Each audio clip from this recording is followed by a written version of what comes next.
তিনি একদম আলোকিত করে দিয়েছেন, মানুষকে অবাক করে দিয়েছেন। অথচ অ্যালবার্ট আইনস্টাইনকেও দুনিয়া থেকে বিদায় নিতে হয়েছে। মানে পৃথিবীর এমন কোনো মানুষ নেই, সে যত বড় বিজ্ঞানী হোক, যত বড় মহাত্মা মহাপুরুষ হোক না কেন, যত বড় আল্লাহর অলি, পীর, পাইগম্বর, অবতার যাই বলেন না কেন, তাকে দুনিয়া থেকে চলে যেতে হয়েছে। হয়েছে কি হয় নাই? তার মানে মানুষ মৃত্যুবরণ করবে, এটা নিশ্চিত।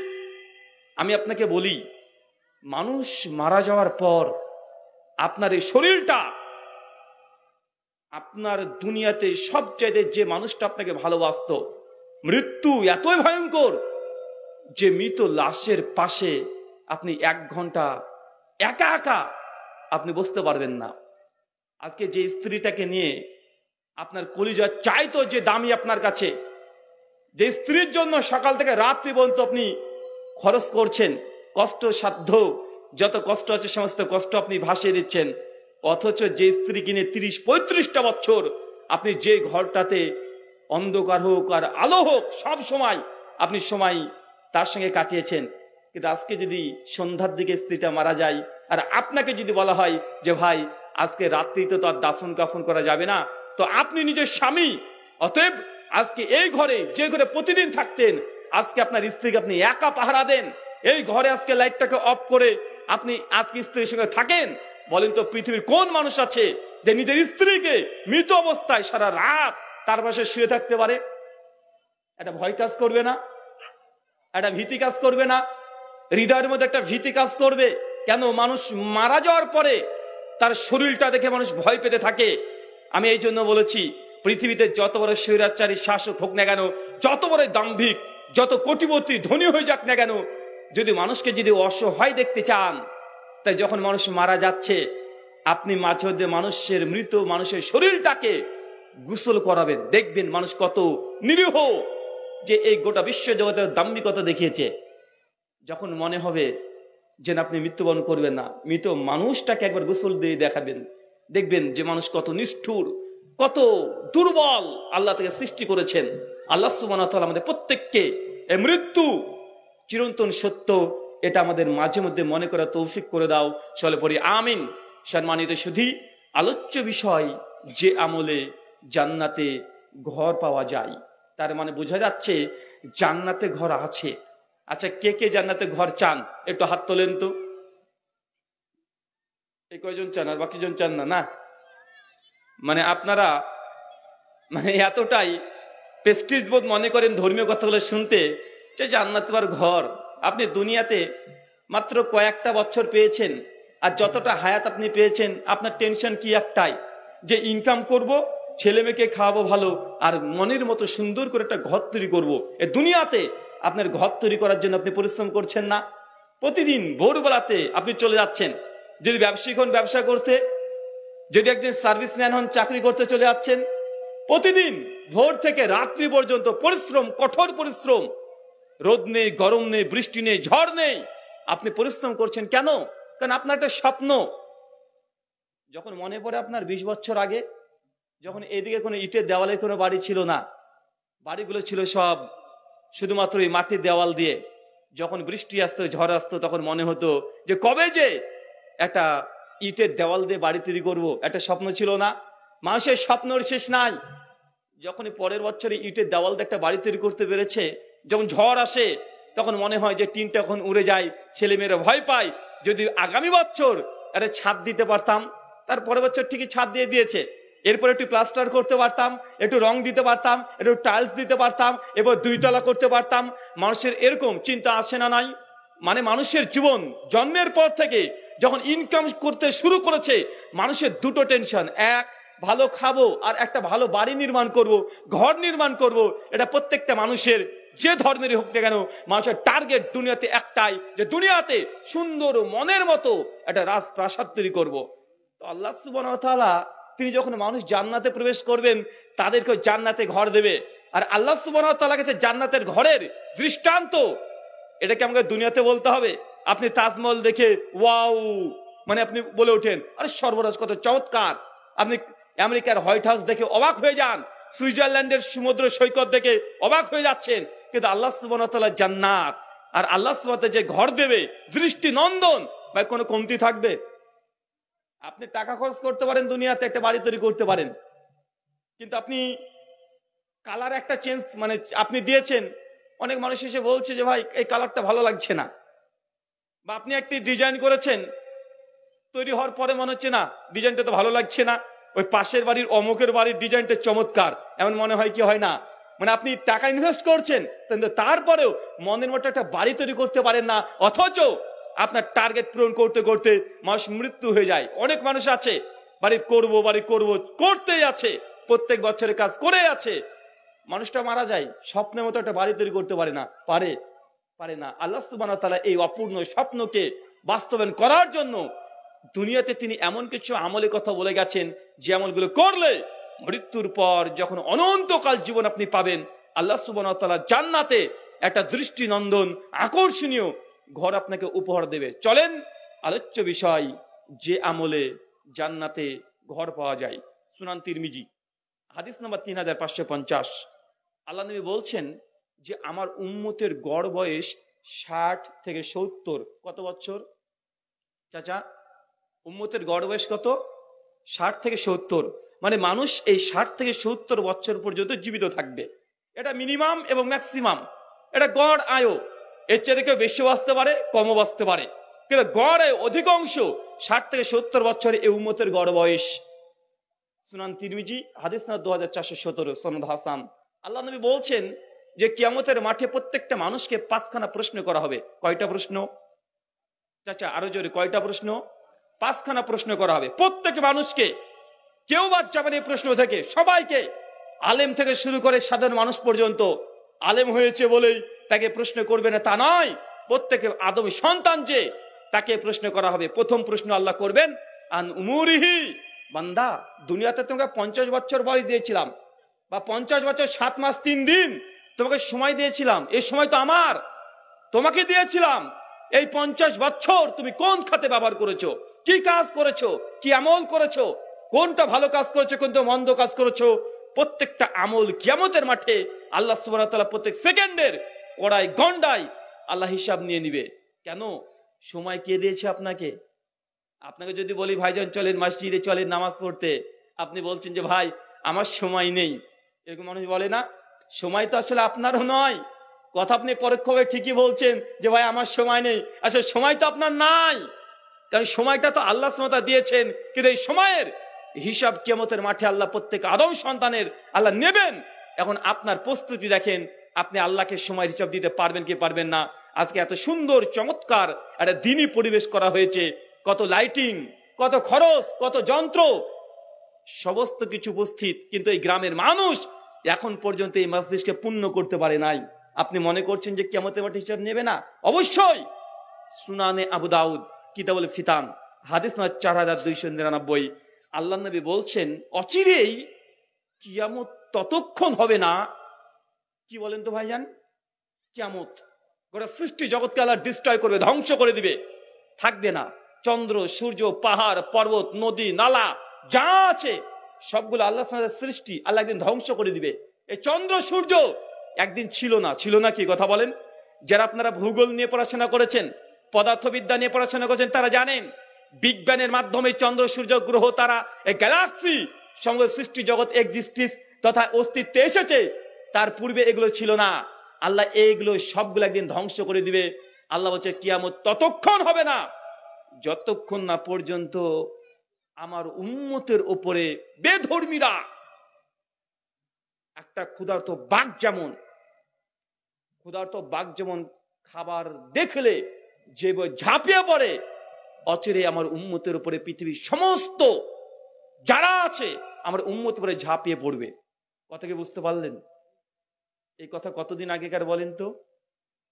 1500 বছর আগে।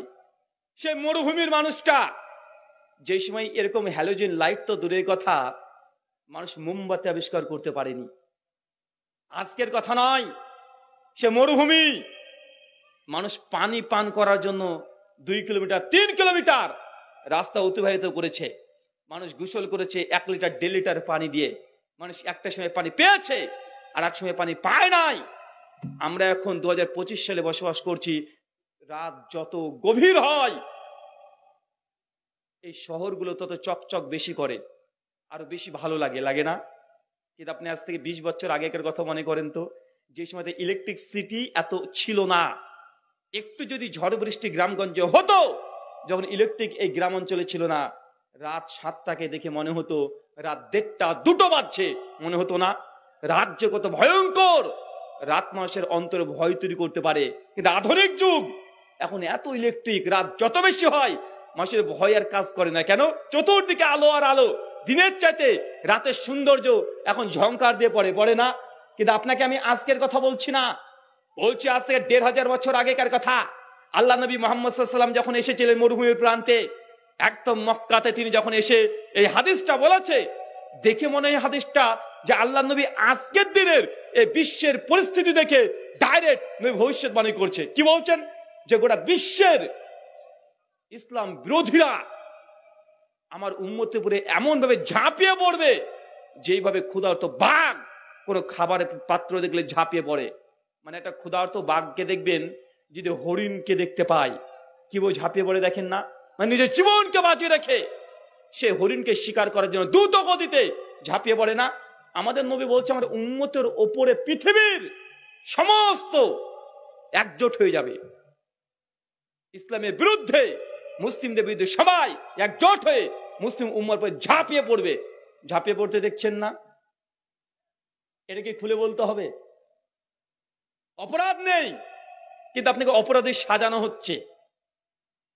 আমি চাই না দ্বন্দ্ব ঝামেলা করতে, আমাকে ন্যাং মারে উল্টে ফেলে দিয়ে আমাকে আবার বলছে যে তুই রাস্তা ঠিকভাবে চলতে পারিস না, তুই তো আমার সঙ্গে ঝামেলা বাঁধাতে এসেছিস। ভাই, এরকম দৃষ্টান্ত দেখতে পাচ্ছেন না? আল্লাহ বলছেন আমার উম্মতের উপরে এইভাবে গোটা বিশ্বের অমুসলিমরা ঝাঁপিয়ে পড়বে, যেভাবে ক্ষুধার্ত বাঘ খাবারের পাত্র দেখলে ঝাঁপিয়ে পড়ে, ওইভাবে ঝাঁপিয়ে পড়বে। আজকে দেখেন ফিলিস্তিনে দীর্ঘ 18 মাস ধরে মুসলিমদের উপরে নির্যাতন চলছে, গাজা শহরকে ধ্বংস করে দিয়েছে, ডিস্ট্রয় করে দিয়েছে। অথচ যারা ইতিহাসের ছাত্র, ধর্মকে বাদ দেন, যারা ইতিহাসের ছাত্র তারাও জানেন যে ফিলিস্তিনের এই ভূখণ্ডটা মুসলমানদের ছিল। কাদের ছিল? এটা ইতিহাসের বই সবাই পড়েছে, আমাদের ইন্ডিয়ান হিস্ট্রি যারা পড়েছে তারাও জানে যে ফিলিস্তিন, যেটা প্যালেস্টাইন ফিলিস্তিন, যখন হিটলার 60 লক্ষ ইহুদিকে হত্যা করেছিল, 60 লাখ ইহুদির এরকম ভয়ে ওরা বিশ্বে ছুটে বেরিয়েছে। কোথায় আশ্রয় পায়? তারা আমেরিকায় গিয়েছে? না, আশ্রয় দেয়নি। ইউরোপ কান্ট্রিতে গিয়েছে, আশ্রয় দেয় নাই। কেন?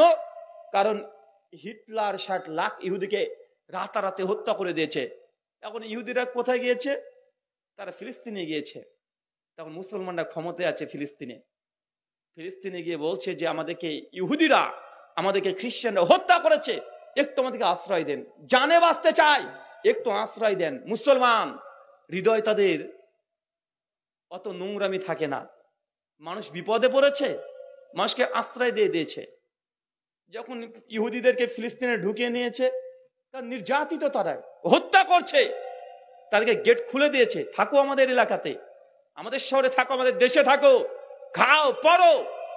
ইহুদিরা যখন ফিলিস্তিনের মধ্যে ঢুকে পড়লো, মুসলিমদের কাছে মিশতে শুরু করলো, দীর্ঘ 100 বছর তারা পরিকল্পনা করে শক্তি জুগিয়ে অস্ত্র বাইরে থেকে নিয়ে এসে আমেরিকার সঙ্গে আবার হাত মিলিয়ে তারা হঠাৎ করে দাবি করে বলছে যে ফিলিস্তিন এটা আমাদের জমি, আমরা নিব। ভাই বলেন তো, এই ইতিহাস সবাই জানে কি জানে না? সবাই জানে। জানেন এমন কিছু নেই। যদি আপনি বিশ্বাস না করেন, 1945 খ্রিস্টাব্দের আগের পৃথিবীর ম্যাপ দেখেন, প্যালেস্টাইন বলে কোনো পৃথিবীর ম্যাপই পাবেন না, কোনো ম্যাপ নেই। তখন ছিল ফিলিস্তিন। কেন? কারণ প্যালেস্টাইনটা পরবর্তী সময় তৈরি করা হয়েছে। আল্লাহ নবী ওটাই বলছে আমার উম্মতের উপরে এইভাবে ঝাঁপিয়ে পড়বে। কিছু বলছে? আসসালামু আলাইকুম রহমতুল্লাহ। এখনো শুনতে পাচ্ছি যারা মানে বাজারে ঘুরছেন, আপনারা এত মূল্যবান বক্তব্য না শুনে ঘুরছেন, কিয়ামতের মাঠে আপনাকে জবাবদিহি করতে হবে। তাই অনুরোধ করছি ভাই, আমরা হচ্ছি মুসলমান, আমরাই যদি এই এত সুন্দর মাজলিস ছেড়ে এইদিক ওদিক ঘোরাঘুরি করি, তাহলে কিভাবে জবাব দিবেন?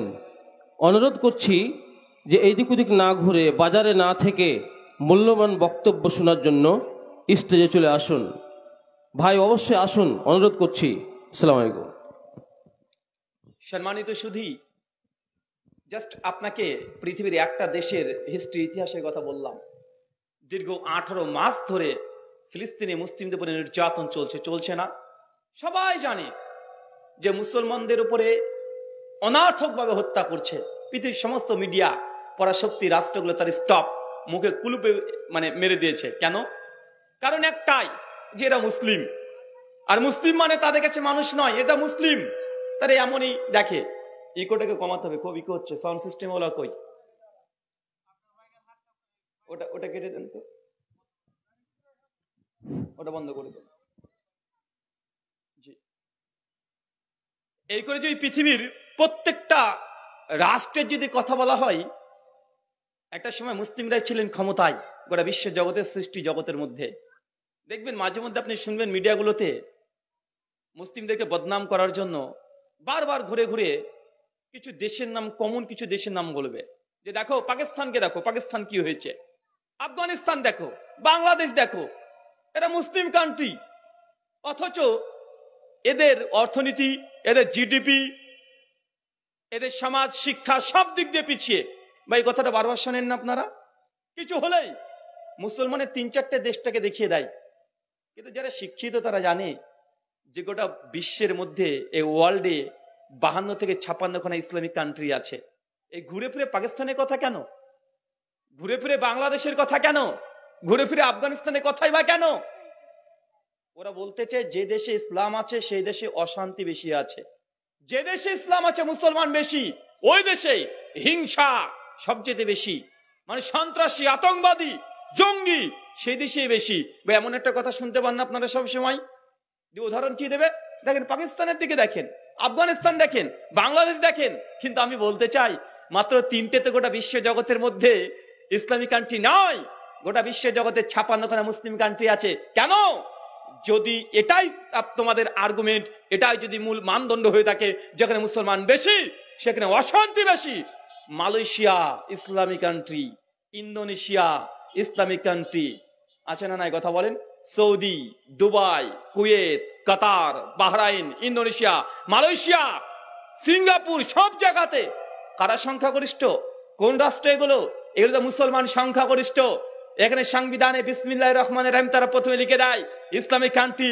কই, এরা তো অর্থনীতির পিছনে নয়, এ তো শিক্ষাতে পেছনে নাই। তার মানে বোঝা যাচ্ছে কিছু মিডিয়া আছে মুসলমানকে কলঙ্ক লেপন করার জন্য 2-4টে দেশকে দেখিয়ে বলছে দেখো মুসলমান যেখানে অশান্তি সেখানে। অথচ গোটা বিশ্বের ইতিহাস দেখেন, আরো 55খানা ইসলামী রাষ্ট্র আছে, সব জায়গাতে শান্তি আছে না নাই? মালয়েশিয়াতে শান্তি নেই, ইন্দোনেশিয়া, দুবাই, কুয়েত, কাতার, বাহরাইন, সৌদি।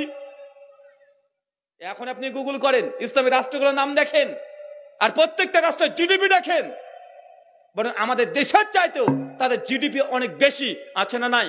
তার মানে বোঝা যাচ্ছে তাদের যে থিওরি, মানুষের মধ্যে যে ন্যারেটিভ প্রচার করতে চাচ্ছে মুসলমান মানেই অশান্তি, এটা সম্পূর্ণ মিথ্যা প্রপাগান্ডা।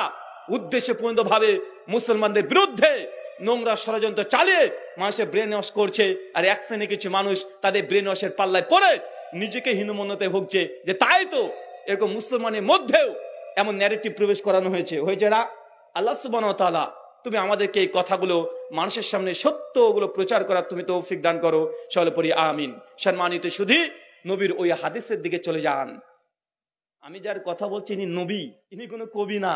আর নবী মানে ওয়ামা ইয়ানতিকু আনিল হাওয়া ইন হুয়া ইল্লা ওয়াহয়ু ইউহা। আমার নবী নিজের পক্ষ থেকে কোনো কথা বলে না।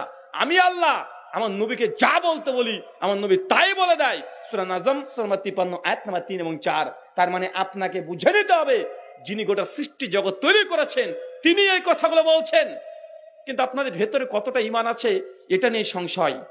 আল্লাহ নবীর কথা বলছে উম্মতকে ওইভাবে চতুর্দিক থেকে গোটা বিশ্বের ইসলাম বিদ্বেষী যারা আছে তারা ছিঁড়ে ছিঁড়ে খাবে। আজ খাচ্ছে না? খাচ্ছে না? যেদিকে তাকাবেন সেই দিকে মুসলিম জাতি নির্যাতিত, নিষ্পেষিত, লাঞ্ছিত, বঞ্চিত, পদদলিত। অনেকে বলে যে মুসলমান এরা হচ্ছে গোটা বিশ্ব জগতে অশান্তি সৃষ্টি করেছে। আচ্ছা বলেন তো, ভারতবর্ষের স্বাধীনতার পরে 1947 15ই আগস্টের পরে ভারতবর্ষে মুসলমানরা কয়টা জঙ্গি আক্রমণ করেছে? কয়টা করেছে? একটা দেখাতে পারবে কেউ? ওই ঘুরে ফিরে একটা কথা বলবে যে 9/11 ওই যে আমেরিকাতে ওসামা বিন লাদেন করেছে, আরে ভাই ওটা তো ওসামা বিন লাদেন আমেরিকা, আমি ইন্ডিয়ার কথা বলছি। ইন্ডিয়াতে কয়টা মুসলমানরা করেছে? কেউ এসে বলবে 26 সাগরের কাশাবের ঘটনা, ওটা তো পাকিস্তানিরা করেছে, ইন্ডিয়ান মুসলিম। আপনাকে দেখাতে হবে কয়টা আক্রমণ করেছে। ভারতীয় মুসলিমরা কয়টা জঙ্গিবাদ করেছে। আমি গোটা ভারতবর্ষে এই প্রশ্নটা আমি বারবার বিভিন্ন জায়গাতে করেছি। কি প্রচার হচ্ছে মিডিয়াতে, এটাতে কান দেওয়ার চাইতে আপনি যে রাজ্যে বসবাস করেন, আপনি যে জেলাতে বসবাস করেন, আপনি যে গ্রামে বসবাস করেন, এখানে হিন্দু মুসলিম ভ্রাতৃত্ব নিয়ে বসবাস করা হয় না ভাইজান? আমরা করি। এখন মিডিয়াতে বলছে মুসলমান মানেই জঙ্গি, মুসলমান মানেই সন্ত্রাসী, মুসলমান মানেই তারা মারপিট খুন খামারি করে। এখন আমার সাদা মনে সাদা প্রশ্ন, এইসব মিডিয়ার দিকে কথা না দেখে কে কি বললো যে চিল কান নিয়ে গেল, কান নিয়ে গেল, চিলের আকাশে তাকানোর তো দরকার নেই, নিজের কানে হাত দিলে তো দেখা যায়। এই এলাকাতে যদি আপনাদের 200 ঘর যদি মুসলিম ফ্যামিলি থাকে আর 100টা যদি হিন্দু ফ্যামিলি থাকে, হিন্দু দাদারা তার নিজের চেক করে দেখতে পারে যে তারা 30 বছর 40 বছর আমরা মুসলমান এই প্রতিবেশী নিয়ে বসবাস করেছি, কোন মুসলমানকে আপনার জঙ্গি মনে হয়েছে, কোন মুসলমান আপনার বাড়িতে আক্রমণ করেছে, কোন মুসলমান আপনার সঙ্গে নোংরামি করেছে, দৃষ্টান্ত তো আপনি নিজেই পেয়ে যাবেন। ওই মিডিয়ার দিকে তাকানোর দরকার আছে? কথা বলেন, দরকার আছে? দরকার তো নেই। আপনি মিডিয়াতে দেখছেন অনেক হিন্দুরা আছে, তারা জয় শ্রীরাম জয় শ্রীরাম করে মুসলমানকে হত্যা করে দিচ্ছে, এমন দেখা যাচ্ছে না? এখন আপনি যদি ওই একজন হিন্দুকে দেখে ভাবেন যে সমস্ত হিন্দুরাই মুসলমানদের শত্রু, তাহলে আপনি ভুল করবেন। কেন? আরে আপনার পাশে 200 ঘর মুসলিম হিন্দু আছে, আপনাকে কয়দিন জোর করে জয় শ্রীরাম বলিয়েছে? কয়দিন জোর করে আপনাকে বলেছে আমাদের মন্দিরে আসতে হবে? জোর করেছে কয়দিন যে আপনার মসজিদে মাইককে বন্ধ করতে বলেছে? এমন দৃষ্টান্ত আপনাদের এলাকায় আছে? নাই। তার মানে বোঝা যাচ্ছে আমাদের সমাজে, সোসাইটিতে হিন্দু মুসলমানের ভ্রাতৃত্ব আছে। ওই মিডিয়াতে কি বলছে, ওই চিল কান মানে চিল কান নিয়ে গেছে, ওইভাবে ওই আকাশের দিকে তাকে লাভ নেই। আপনি যে প্রতিবেশী আছে এগুলো দেখলে তো বোঝা যায়, বোঝা যায় না ভাইজান? আপনি মিডিয়াতে কেন দেখবেন?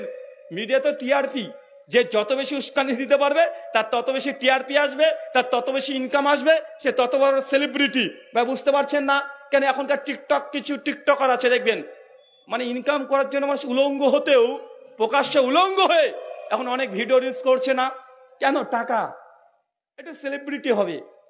অনেক মেয়েদেরকে দেখছেন না ফেসবুকে চলে আসছে যে অর্ধউলঙ্গ অবস্থায় তারা ভিডিও প্রকাশ করে দিচ্ছে, বিভিন্ন রকমের নোংরামি এই কাজগুলো করছে। কেন? শুধু নিজের পরিচিতির জন্য, নিজের টিআরপির জন্য, টাকা পয়সার জন্য। তাই আপনাদের এই মালদাবাসীকে আমার উদত্ত আহ্বান, মিডিয়াতে কি বলছে, কোন নেতা এসে কি উস্কানি দিয়ে যাচ্ছে, এই দিকে দেখেন না, তাদের কথা কান দেন না, তাহলে দুজনে ধ্বংস হয়ে যাবেন।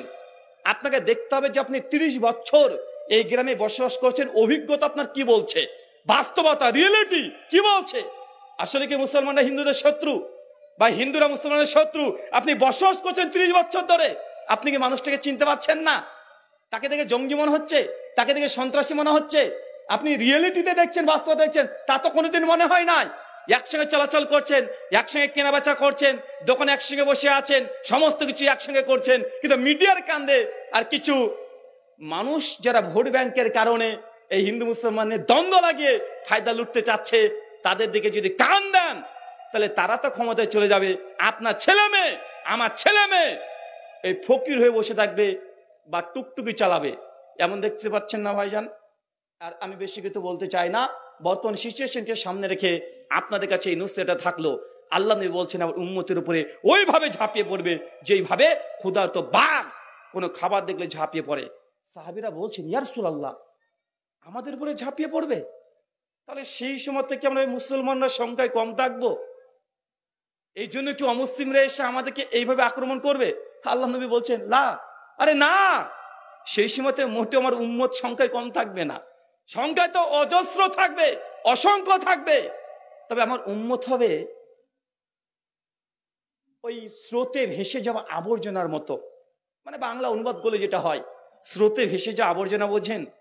দেখবেন যখন স্রোত আসে, যখন অনেক বেশি বৃষ্টি হয়ে গেছে, বাতরাজ কোথা থেকে চলে আসে? আসে না? আবর্জনা। স্রোত যেদিকে, ওইদিকে ভাসতে ভাসতে খড়কুট গুলো চলে যায়। নবী বলছেন আমার যে আমার উম্মত সেই সময়তে সংখ্যায় কম থাকবে না। মুসলমান কি সংখ্যায় কম? ভারতবর্ষের সংখ্যালঘু, কিন্তু গোটা বিশ্বে মুসলমানরা 180 কোটি। কত কোটি? 180 কোটি। ভারতবর্ষে লাগভাগ 30 কোটির কাছাকাছি হয়ে যাবে যদি আদমশুমারি করা হয়, 30 কোটি হয়ে যাবে। মুসলমান সংখ্যায় কম না। আল্লাহ নবী ভবিষ্যৎবাণীগুলো দেখেন, পাই টু পাই ভাই একদম অক্ষরে অক্ষরে মিলে যাচ্ছে না। নবী বলছে আমার উম্মত সেদিন সংখ্যায় কম থাকবে না। আরে তোমরা যা আছো তার চাইতে অনেক বেশি হবে উম্মত, যাকে গুনে গুনে শেষ করা যাবে না। কিন্তু তারা হবে আবর্জনার মতো, নোংরা পুঙ্কিন জলাশয়ে যে স্রোতে ভেসে যায় আবর্জনা, আমার উম্মত ওই ধরনের হয়ে যাবে। সাহাবীরা বলছে ইয়া রাসূলুল্লাহ কেন, কারণ কি? আল্লাহ নবী বলছেন কারণ আমার উম্মতের সেই সময় যা পরিণতি হবে দুটো কারণে মুসলিম জাতি এই ধ্বংসের দিকে নিমজ্জিত হবে। এক, আমার উম্মত সেই সময় হুব্বু দুনিয়া, দুনিয়ার প্রেমে মেতে থাকবে। কারিহাতুল মউত, সেই সময় আমার মুসলিম উম্মাহ মৃত্যুকে দেখে ভয় পাবে। নবী কি বলেছে বলেন তো? মুসলিম জাতির এই অবস্থা হওয়ার জন্য নবী দুটো কথা বলেছে। ভাই আমি আপনাকে আগে বলেছি এটা কোনো কবির কথা নয়, কোন সাহিত্যিকের কথা নয়, এটা নবীর কথা, মুহাম্মদ সাল্লাল্লাহু আলাইহি ওয়াসাল্লামের কথা, যার কথা 1400 বছর ধরে একটাও আজ পর্যন্ত কেউ ভুল বের করতে পারে নাই। যারা ভুল বের করতে চেষ্টা করেছে তারাই জবাব পেয়েছে কি পায় নাই? পেয়েছে। তা আল্লাহর নবী বলছেন উম্মতের এই পরিণতি হবে, উম্মত নির্যাতিত হবে, নিষ্পেষিত, লাঞ্ছিত, বঞ্চিত, পদদলিত, নিপীড়িত হবে। তার দুটো কারণ। এক, উম্মত হুব্বু দুনিয়া, দুনিয়ার প্রেমে তারা হাবুডুবু খাবে। দুনিয়ার প্রেম বোঝেন? দুনিয়ার প্রেম মানে দুনিয়ার প্রতি ভালোবাসা, দুনিয়ার প্রতি লালসা, যা করবে সবকিছু দুনিয়া। আজকে এত বড় আয়োজন দেখেন, মানুষের পরিস্থিতি দেখেন, এটা দুনিয়ার প্রতি লালসার পরিচয়। মুসলমান মার খায় শুধু দুনিয়ার প্রতি ভালোবাসা। কোন জায়গাতে দুনিয়ার লালসা আপনার নেই? আপনি নিজেই দেখেন, আপনি একটা বাড়ি করবেন, তারপর আপনার ভেতরে একটা চিন্তা যে না চমৎকার একটা বাড়ি তৈরি করতে হবে। আরে ও তো বাড়ি করেছে না, এমন এক নকশার ডিজাইন করতে হবে মানুষ দেখে যেন এসে বলে ওয়াও কি সুন্দর লাগছে। ভাই আপনার ভেতরে কাজ করে না? আরে বাড়ি তৈরি করবেন, তারপরে মানুষকে দেখানোর একটা ভাব এটা থাকে না আপনার আছে। আপনি একটা যদি গাড়ি কিনতে চান, আগেই দেখেন যেন একটা এমন গাড়ি কিনবো যে আমার গ্রামে যেন না থাকে, সবাই যেন আমার গাড়িটাকে দেখে বাপরে বাপ, দুরকম চার রকম প্রশ্ন করবে। আল্লাহ নবী এটাই বলছে, সেই সময় মুসলিম উম্মাহ মার খাবে, কারণ এটাই যে আমার উম্মতের হৃদয়ে হুব্বু দুনিয়া, দুনিয়ার প্রেমে হাবুডুবু খাবে। আচ্ছা সাহাবীদেরকে দেখেন, আল্লাহ নবী একদিন বসে আছেন, সাহাবীদেরকে উদ্দেশ্য করে আল্লাহ নবী বলছেন যে তাবুকের যুদ্ধে যেতে হবে, তাবুকের যুদ্ধ। তোমাদের কাছে কে কি আছে ডোনেশন করবে, ডোনেট করবে, দান সাদাকা করবে। সঙ্গে সঙ্গে ওসমান বিন আফফান, ওসমান গনি বলা হয়, মানে কোটিপতি, মানে আজকের যুগে এলন মাস্কের মতো আপনি ধরে নিতে পারেন, বিল গেটসের মতো ধরে নিতে পারেন, ধনী। তাকে মানুষ ডাকতোই ওসমান গনি, মানে কোটিপতি উনি, মিলিয়ন বিলিয়ন ট্রিলিয়ন তার টাকা। ওসমান বিন আফফান তখন বলছেন ইয়া রাসূলুল্লাহ, আমি 3 মাসের যত খাবার লাগে মানুষের, আর 3 মাসের যত যোদ্ধা মানুষ যাবে, যত উট লাগে, আমি সবগুলো একা দেব। চিন্তা করতে পেরেছেন? 1500 উট একাই দিয়েছে। একটা উটের দাম কত? সেই সময়কার উট মানে সেই সময়কার সবচাইতে দামি যানবাহন, এর চাইতে শ্রেষ্ঠ যানবাহন ছিল না। মানে ওই উটকে যদি এখনকার সমতুল্য করতে দেন এক একটা হেলিকপ্টার, তাও যদি না হয় মার্সিডিজ ব্রেন্স একটা কার, মানে 4 চাকা। চিন্তা করতে পারছেন? একা ওসমান বিন আফফান বলছে ইয়া রাসূলুল্লাহ, নবী চেয়েছে, হ্যাঁ আমি জান 1500 উট দেবো, 1500 উট, আর 3 মাসের যত খাবারের খরচ লাগে সব আমি একাই দেব। এদিকে ওমর ইবনুল খাত্তাব তখন বলছেন যে ওসমান তো তাই দিয়েছে, আর আবু বকর এত পরিমাণে দান করত যে আবু বকরের সমপরিমাণ দান কেউ করতে পারে না। ওমর ইবনুল খাত্তাব তখন তিনিও একদম এসে বলছে ইয়া রাসূলুল্লাহ, আমার সম্পত্তির যা আছে অর্ধেক দিয়ে দিলাম। কি বলেন তো ভাইজান? অর্ধেক দিয়ে দিলাম। চিন্তা করতে পারছেন? অর্ধেক দিয়ে দিয়েছে সম্পত্তির। আল্লাহর নবী তখন আবু বকরের দিকে তাকাচ্ছে, আবু বকর বলছে ইয়া রাসূলুল্লাহ, আমি তো গরিব মানুষ, আমার তেমন সম্পত্তি নাই। তা যান, আপনাকে আর আমি নিজে এই দুজনকে বাদ দিয়ে যা আছে সব দিয়ে দিলাম। কথা না বুঝতে পারেননি? আবু বকরের সম্পত্তি যদি সব একজোট করেন ওই 1 লক্ষ টাকাও হবে না। ওসমান বিন আফফান যে টাকার কথা বলেছে সেই সময়কার, আজকের দিনে যদি কারেন্সিকে ট্রান্সফার করেন কমপক্ষে কয়েক বিলিয়ন টাকা হয়ে যাবে। ওমর বিন খাত্তাবের না হলেও 2-10 কোটি টাকা আজকের দিনের কারেন্সি ট্রান্সফার করলে হয়ে যাবে। আর আবু বকরের 1 লাখ টাকা হবে না। কিন্তু আবু বকরের যে কথা, জি ইয়া রাসূলুল্লাহ আমার যা আছে শুধু আপনাকে আর আমি এই দুজন বাদ দিয়ে যা আছে সব দিয়ে দিলাম, কি নেবেন আপনি নিয়ে নেন আপনার মতো। সাহাবীরা দুনিয়ার প্রেমে আসক্ত ছিল না, তা দিনের জন্য যা উপার্জন করেছে নবী চেয়েছে দিয়ে দিয়েছে। আপনার কাছে যদি আজকে বলা হয় মসজিদ তৈরি করতে হবে, ছাদ ঢালাই করতে হবে, ভাইজান ছাদ ঢালাই প্রয়োজন আছে, 4 লক্ষ টাকা খরচ, একটু মসজিদের জন্য কিছু দেন। আপনি চোখটাকে বাঁকা করে বলেন আরে এই গত বছরে তো দিলাম, আবার দিতে হবে। টুক করে 100 টাকা বের করে দিচ্ছেন আর ভাবছেন যে আপনি অনেক বেশি দান করে দিয়েছেন, মনে করছেন না? হয়তো আপনি জানেন যে 4 লাখ টাকা লাগবে মসজিদের ছাদ তৈরি করতে, আর আপনার 100 টাকায় কি হবে? আল্লাহ নবী এটাই বলছে, উম্মতের মধ্যে হুব্বুদ দুনিয়া, দুনিয়ার প্রতি লালসা নেমে আসবে, যা করবে দুনিয়া। অত দূর যাওয়ার দরকার নেই। যুবক নতুন নামাজ পড়তে ধরেছে, দাড়িটাকে ছেড়ে দিয়েছে, ও চাই বিবাহ সময়তে একটা পরেশগার নারী বিবাহ করবে। অনেকে স্বপ্ন শুনেছে কোথাও, জমক মাদ্রাসার একটা মেয়ে আছে খুব ধার্মিক, 1.5 বছরে কোরআনের হাফেজা হয়ে গেছে। মেয়েটা বুলগুল মারাম এই বইটাকে পুরোটাকে মুখস্থ করে ফেলেছে, আর রিয়াদুস সলিহিনের প্রায় অর্ধেক 50% মুখস্থ করে নিয়েছে। মেয়েটার ব্যাপারে খুব শুনেছে, ছেলেটা বিয়ে করতে রাজি। বাড়ি থেকে বলেছে যে চল তাহলে দেখে আসি। ছেলেটা দেখতে গিয়েছে, যখন মেয়েটা তার সৌন্দর্য প্রকাশ করেছে, মেয়েটা দেখে ছেলেটার একটু কেমন মনে হয়েছে, কেন মেয়েটার চামড়াটা একটু কালো, একটু দেখতে খুব সুদর্শন না। চলে এসেছে, যখন মেয়ের বাবা জিজ্ঞাসা করছে মেয়ে আপনাদের পছন্দ, আপনি বলে দিলেন যে দাদা আমি পরে জানিয়ে দেব, একদিন বাদ দিয়ে আলোচনা করি বাড়িতে, তারপরে জানিয়ে দেব। এই যে আপনি জানিয়ে দিয়েছেন, আর দ্বিতীয়বার ফোন করেননি বা এমন আছে না নাই, কথা বলেন কেন? কারণ আপনি তার দিনদারিতা সম্পর্কে জানেন যে না মেয়েটা তাহাজ্জুদ পড়ে, মেয়েটা বয়স 22 হলে কি হবে, তাহাজ্জুদ গুজার মেয়েটা, কোরআনের হাফেজা, বুলগুল মারা মুখস্থ, কিন্তু বাহ্যিক সৌন্দর্য সে সুদর্শন না। এই জন্য তাকে আপনি ইগনোর করে দিয়েছেন। কেন? এটা হচ্ছে হুব্বু দুনিয়া, আপনি দুনিয়ার প্রেমে মেতে উঠেছেন। এই জন্য একটা মেয়ের সমস্ত গুণ থাকার পরেও সেই মেয়েটিকে আপনি বিবাহ করতে চান না, কারণ সে দেখতে সুন্দর না। বাকি যত গুণ ভালো হোক না কেন আপনি সেদিকে দৃষ্টি দেন না। মানে আপনি বিয়ে করছেন তাও মানুষকে দেখানোর জন্য। কেন? আরে বিয়ে তো জীবনে একটাই করব, এত চমৎকার সুন্দর একটা নারীকে বিয়ে করব। আপনার শখ যে বউটাকে নিয়ে যখন রাস্তায় মোটরসাইকেলে বের হব সবাই এক ঝলক দেখে বলবে সত্যি পেয়েছে একটা। মানে আপনার এরকম চিন্তা আছে, আছে না? মানে আপনি যা করবেন সব জায়গাতে দুনিয়ার দুনিয়া, এই চিন্তা আপনার মধ্যে আছে না?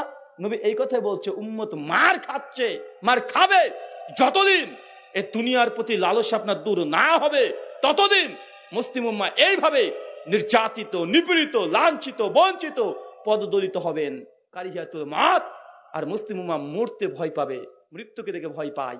ভয় পাই না আমরা?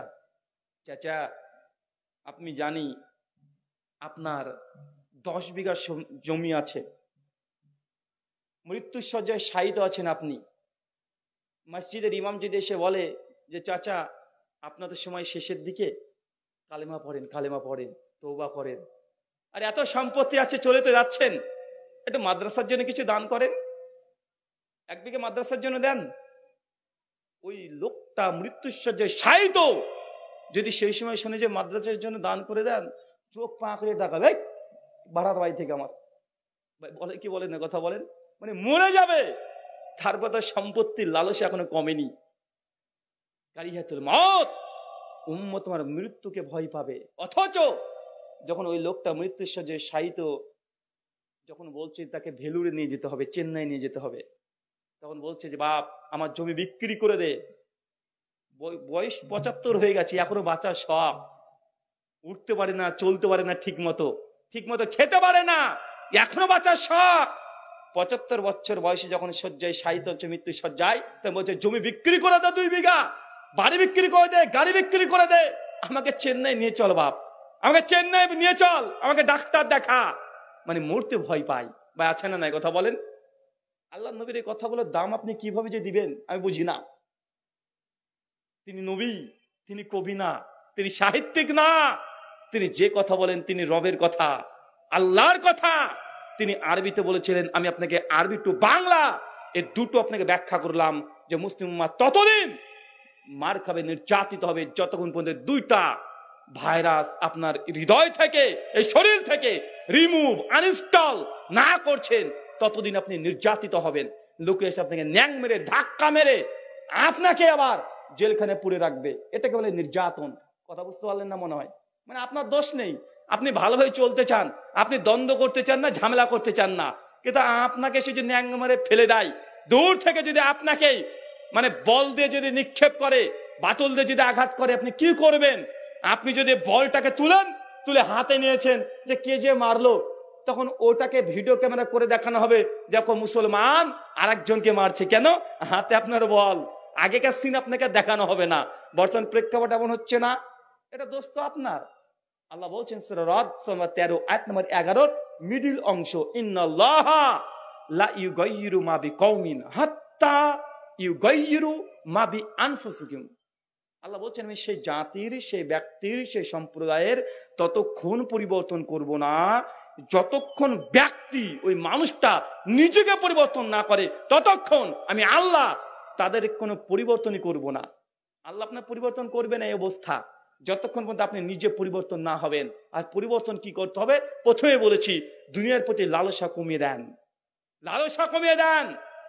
মৃত্যুর ভয় যে সবকিছু আঁকড়ে ধরে রাখা, এই জিনিসটাকে আপনাকে বের করতে হবে। যতক্ষণ বের না করছেন, এই দুনিয়ার গজব, দুনিয়ার ফিতনা থেকে আপনাকে কেউ বাঁচাতে পারবে না। আল্লাহ এর আগের উম্মতকে, ফেরাউনের উম্মতকে সমুদ্রে চুবিয়ে মেরে দিয়েছিল।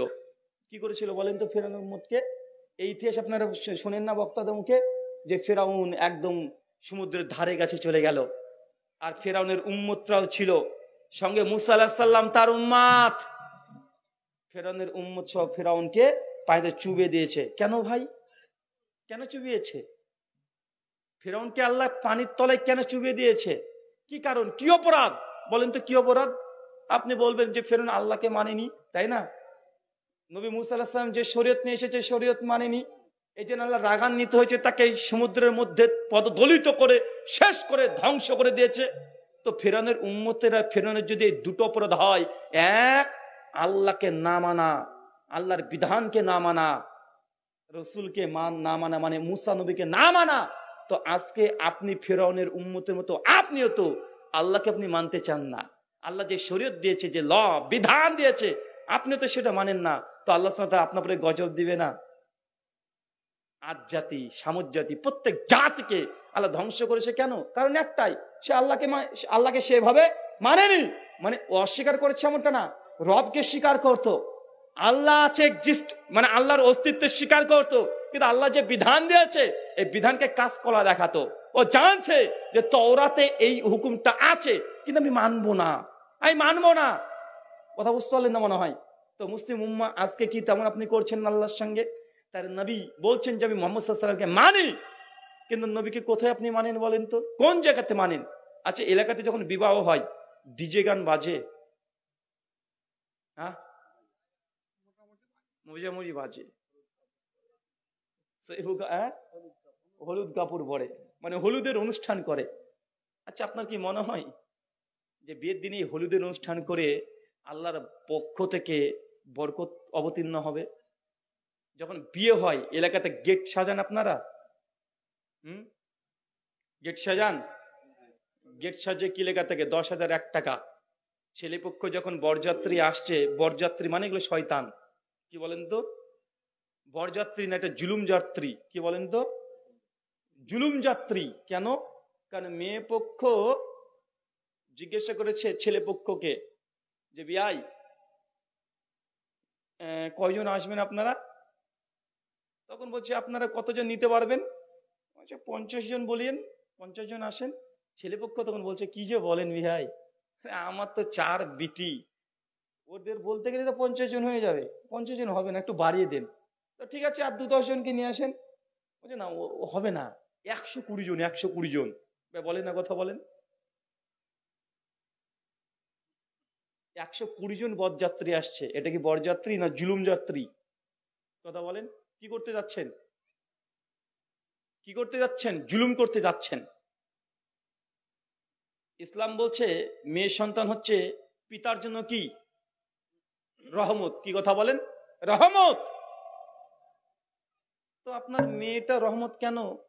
যখন মেয়ে সন্তান আপনার জন্মগ্রহণ করে, আকিকা কয়টা লাগে? কয়টা? একটা। ছেলে হলে কয়টা লাগে? মানে 10-20 হাজার যদি ছেলে জন্মায়, বাপের আগে ধসবে। আর মেয়ে হলে কত ধসবে? 10,000। মানে জন্মানোর পরে বাপের 10,000 টাকা সেভ করে দিয়েছে। বিয়ে হবে, মেয়ে পক্ষর 1 টাকা খরচ হবে। কোরআন বা হাদিসের এর কোনো দৃষ্টান্ত নাই। চ্যালেঞ্জ থাকলো আমার, মেয়ের বাপের 1 টাকা খরচ হবে, কোরআন হাদিসের কোনো দৃষ্টান্তই নাই। খরচ কার হবে? ছেলে পক্ষর খরচ হবে। মেয়ে ও তো রাজরানী। ছেলে তুমি বিয়ে করতে চাও, মোহরানা রেডি রাখো। এক, ছেলের বাবার অনেক শখ, যে এলাকার মানুষকে খাওয়াবে। তোমাকে কে নিষেধ করেছে? নবী তোমার বলেছে, যখন ছেলেটা মেয়েটাকে বিয়ে করে বাড়িতে নিয়ে আসবে, তার পরের দিন অথবা তার পরের দিন, কিছু হাদিস আছে 3 দিন পর্যন্ত ওলেমা করতে হয়। ওলেমা, যেটা আজকের দিনে বলে বউ ভাত, আর এটা বউ ভাত না, এটা ওলেমা। 3 দিন। আপনার কত গোষ্ঠী আছে? 120 জন কেন? আপনি 12,000 মানুষকে দাওয়াত দিয়ে খাওয়ান না। এর ছেলে পক্ষ করবে। কে করবে বলেন? ছেলে পক্ষ। মেয়ের বাবাকে যদি ছেলে পক্ষ যদি বলে যে 5 জন নিয়ে যাব, 5 জন যদি এই বছর ডিমান্ড করে, এটা যৌতুকের অন্তর্ভুক্ত। কথা বুঝতে পারলেন না মনে হয়? কথা কি বুঝতে পারলেন?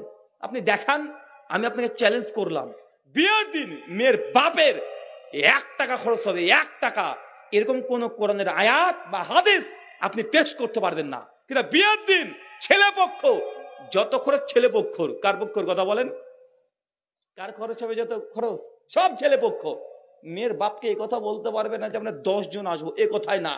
মেয়ে পক্ষ যদি মন চায় বলবে যে ঠিক আছে ভাই, বিয়ে যখন হচ্ছে তো আপনারা 20 জন আপনাকে দাওয়াত করলাম। মেয়ের বাপ যদি বলে ওই 20 জনই আপনাকে আসতে হবে, কম যাবেন, বেশি না। তো এটা কি বলেন তো, বরযাত্রী না জুলুম যাত্রী করছেন আপনি? আর জুলুম যাত্রী যখন যাচ্ছে, একদম 10,001 টাকা গেট সাজিয়ে রেখে দিয়েছে। আর ছেলের সঙ্গে আছে সব বদমাস খাটাস গুলো। কে? ছেলের দুলাভাই থেকে শুরু করে ওর বন্ধু, ক্লাসমেট, এলাকার মামাতো ভাই, খালাতো ভাই, ফুফাতো ভাই, সবাই। আর মেয়ে পক্ষ গেট ধরে বসে আছে, 10,001 টাকা লিখে রেখে দিয়েছে। একটা শরবত করেছে, কোনটা ঝাল, কোনটা লবণ, কোনটা মিষ্টি, করে না ভাইজান? আর মেয়েগুলো সুন্দরী সুন্দরী সেজে। কার আবার মেয়েগুলো? ওই মেয়ের মামাতো বোন, খালাতো বোন, ফুফাতো বোন, ওর স্কুলের বান্ধবী, সবাই গেটটাকে সুন্দর করে ধরে বসে আছে। ছেলেপক্ষ গায়ে থেকে নেমেছে, এখন বলছে 10,001 টাকা না হলে ফিতে আর কাটবে না। এখন দুজনের মধ্যে দ্বন্দ্ব, ঝামেলা চলছে। আর কিছু কিছু যুবক ছেলে মেয়ে তো আছে, গাড়ি থেকে নেমে মানে ভাগাবাটি হয়ে যায়, ওইটা আমার এটা তোর, এর যে ঝামেলা আছে না ভাইজান? তো বলেন তো, বিয়ে, ইসলাম বিয়েটাকে বলেছে ইবাদত। বিয়েটা কি বলেন তো? নামাজ পড়া যেমন ইবাদত, হজ করা যেমন ইবাদত, জাকাত দেওয়া যেমন ইবাদত, মানুষকে দান সাদকা করা যেমন ইবাদত। সহিহ বুখারী কিতাবুন নিকাহ হাদিস নাম্বার 5063, আল্লাহ নবী বলছেন আর নিকাহু মিনা সুন্নতি, বিয়ে করাটা আমার সুন্নাত। ফামান রাগিবা আন সুন্নতি ফালাইসা মিন্নি। আর যে ব্যক্তির সামর্থ্য আছে বিয়ে করবে না, সে আমার উম্মতের অন্তর্ভুক্ত না। তার মানে ইসলাম বলছে বিয়ে করা একটা ইবাদত, বিয়ে করা নেকির কাজ, সওয়াবের কাজ। নামাজ পড়লে যেমন নেকি হয়, বিয়ে এটাও নেকির কাজ, সওয়াবের কাজ। হজ করলে যেমন নেকি হয়, বিয়েটাও এটা ইবাদত, এটা নেকির কাজ।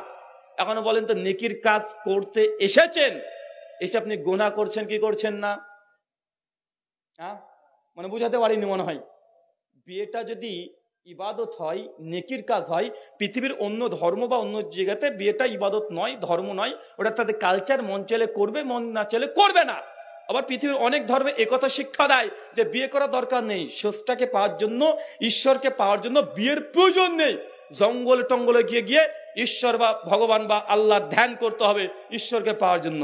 ইসলাম এ কথা বলে না, ইসলাম সম্পূর্ণ উল্টো কথা বলে। ইসলাম বলে যে তুমি বিয়ে করে স্ত্রীর অধিকার রক্ষা করবে, তুমি তোমার পিতার হক রক্ষা করবে, মায়ের হক রক্ষা করবে, সমাজের হক রক্ষা করবে, প্রতিবেশীর হক রক্ষা করবে। তারপর তোমার রব আল্লাহকে কতটুকু সময় দিচ্ছ, এটাই ধার্মিকতার পরিচয়। তুমি বাবাকে ত্যাগ করে দিয়ে, মাকে ত্যাগ করে দিয়ে, বোনকে ত্যাগ করে দিয়ে, স্ত্রী পুত্র সন্তান সবাইকে ত্যাগ করে দিয়ে জঙ্গলে গিয়ে তুমি ধ্যান করে তুমি ধার্মিক হবে? ইসলাম এটাকে ধর্ম বলেনি। ইসলাম বলেছে দুনিয়ার সবার অধিকার রক্ষা করে আল্লাহকে কতটুকু সময় দিতে পারছেন, এটা হচ্ছে ধার্মিকতার পরিচয়। জঙ্গলে গিয়ে সবাই ধার্মিক হতে পারে, কিন্তু এই পরিবার পরিবেশ সবার অধিকার রক্ষা করে ধর্ম পালন করাটা টাফ। কথা বুঝতে পারলেন না? আপনাকে আবারও বলছি, মেয়ের বাবাদেরকে খবরদার, বিয়েতে যেন এই নোংরামি গুলো না হয়। বিয়েতে যত নোংরামি বাড়বে, জেনে রাখবেন আপনার মেয়ের বিয়েতে বরকত আল্লাহ তত তুলে নেবে। আল্লাহকে আপনি নারাজ করে দিয়ে আপনার মেয়েকে শ্বশুর বাড়ি পাঠাচ্ছেন, ও অপরিচিত ছেলের কাছে, ওর শাশুড়িটাও অপরিচিত, বাড়িতে ননদ আছে সে অপরিচিত। একটা মেয়েকে আপনি নিজের গ্রামকে ত্যাগ করে দিয়ে অন্য একটা গ্রামে চলে যাচ্ছে, সম্পূর্ণ নতুন একটা গ্রাম, পরিবার, ঘর, বিছানা সবকিছু নতুন। মেয়েটাকে কত ব্যালেন্স করে চলতে হবে। আপনি তো প্রথমেই আল্লাহকে নারাজ করে দিলেন। আল্লাহ আপনার মেয়ের জীবনের বরকত নাজিল করবে না। 3 মাস পরে এসে আপনার মেয়ে বলবে যে ওই ছেলে ভাত খাবো না। কেন? ছেলে মদ খায়, মাতলামি করে, আগে পেটায়, সে আমাকে ডিমান্ড করেছে, খাট নেবে, গাড়ি নেবে। আমার শ্বশুরি শাশুড়ি সবসময় ক্যাট ক্যাট করে, আমার ননদটা সবসময় উল্টা পাল্টা বলে, প্রতিবেশী বাজে বাজে কথা বলে। এগুলো শুনতে পান কি পান না? কথা বলেন। কেন? খালকেটা আপনি কুমির ডেকে এনেছেন। আপনি প্রথমে বিয়েটাকে আল্লাহ সুবহানাহু ওয়া তাআলা নারাজ করে দিয়েছেন। বিয়েতে আল্লাহ বরকত দেবে না। আল্লাহ সুবহানাহু ওয়া তাআলা আমাদের বোঝার তৌফিক দান করেন, পড়ি আমিন। সম্মানিত সুধী, আলোচ্য বিষয় যে আমলে জান্নাতে ঘর পাওয়া যায়। আমি 5খানা আমলে কথা বলবো। কয়টা? কথা বলেন। 5খানা আমলে কথা বলবো, যে 5টা আমল করলে আপনি জান্নাতে ঘর পেয়ে যাবেন। কি পাবেন বলেন তো? জান্নাতে ঘর। ইতিপূর্বে অনেক বিবি আসিয়ার কথা উদাহরণ নিয়ে নেন আপনি। সূরা তাহরিমের 11 নম্বর আয়াতে আল্লাহ সুবহানাহু ওয়া তাআলা বলছেন যে বিবি আসিয়া দুনিয়াতে জীবিত ছিল, কিন্তু তার ইবাদত, তার তাকওয়া আল্লাহ এতটাই পছন্দ করেছিলেন যে মৃত্যুর আগে বিবি আসিয়া যখন মৃত্যুর শয্যায় শায়িত, সেই সময়তে তিনি জান্নাতে কোন ঘর পাবে আল্লাহ এক ঝলক তার চোখে দেখিয়ে দিয়েছিলেন। চিন্তা করতে পেরেছেন? কে বলেন তো? আসিয়া। কার স্ত্রী? ফেরাউনের স্ত্রী আসিয়া জান্নাতে ঘর পেয়ে গেছে অলরেডি। 2, খাদিজাতুল কুবরা, তিনিও জান্নাতে ঘর পেয়ে গেছে। 3, ওমর ইবনুল খাত্তাব।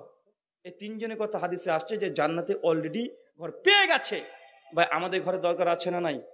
আছে তো নাকি? দরকার আছে তো, প্রয়োজন আছে তো। আর যদি বলেন যে না প্রয়োজন নেই, তাহলে আপনার শুনে তো লাভ নেই। আর আপনি এটুক জানেন মৃত্যু অনিবার্য, আর মৃত্যুর পর আবারও যে পরকাল, ডে অফ জাজমেন্ট, বিচারের দিন, এটা নিশ্চিত। কেউ এটাকে অস্বীকার করার মতো কোনো জায়গা নেই। সেই দিন আপনাকে উঠতে হবে। চলেন 5খানা আমলে কথা বলবো। 1, সহিহুল বুখারী হাদিস নম্বর 450। আল্লাহ নবী বলছেন, কেউ যদি দুনিয়াতে একটা মসজিদ নির্মাণ করে দেয়, বাইতুল ফিল জান্নাহ, আমি আল্লাহ তার জন্য জান্নাতে একটা ঘর দিয়ে দিব। কি বলেন তো ভাইজান? মসজিদ কার ঘর? কথা বলেন। মসজিদ আল্লাহর ঘর। আর আল্লাহ নবী বলছেন, কেউ যদি দুনিয়াতে মসজিদ নির্মাণ করে দেয়, বাইতুল ফিল জান্নাহ, আমি আল্লাহ তার জন্য জান্নাতে তাকে একটা ঘর দেব। আপনি দুনিয়াতে আল্লাহর ঘর তৈরি করবেন, আল্লাহ জান্নাতে আপনাকে ঘর দেবে। পারবেন তো ইনশাআল্লাহ? চাচা তৈরি করতে পারবেন?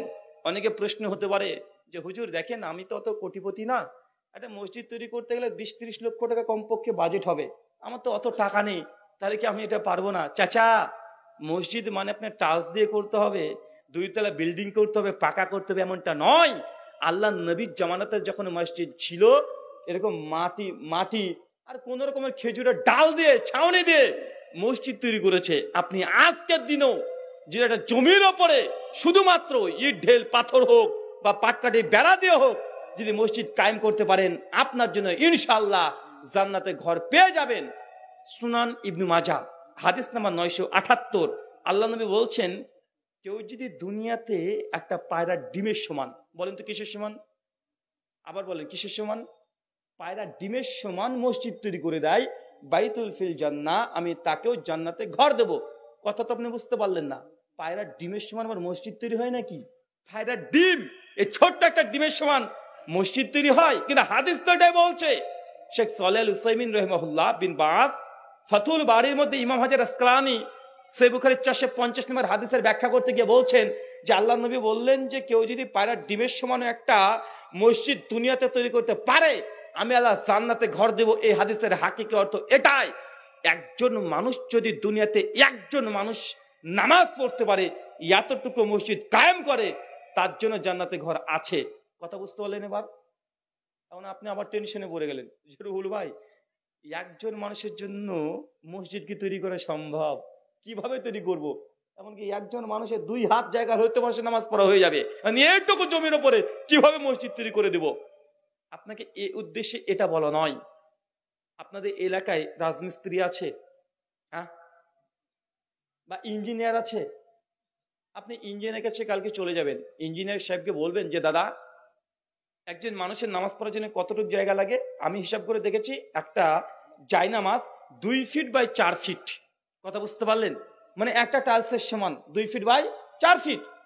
ওই ইঞ্জিনিয়ার বা মিস্ত্রিকে বলে দেন যে দাদা 2 ফিট বাই 4 ফিট একটা মসজিদ তৈরি করতে ইট, সিমেন্ট, বালি, রড, রং মিস্ত্রি, যাবতীয় মিস্ত্রি, ঢালাই সব খরচ দিয়ে একজন মানুষের বিল্ডিং নির্মাণ করতে কত টাকা খরচ পড়বে?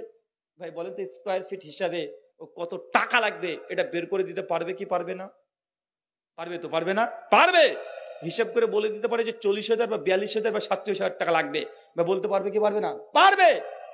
তার মানে আপনি যদি কোনো দিন এই নিয়ত করেন যে একজন 2 ফিট বাই 4 ফিট মানে একজন মানুষ নামাজ পড়তে পারে, এটাকে বলা হয় এক মুসাল্লা।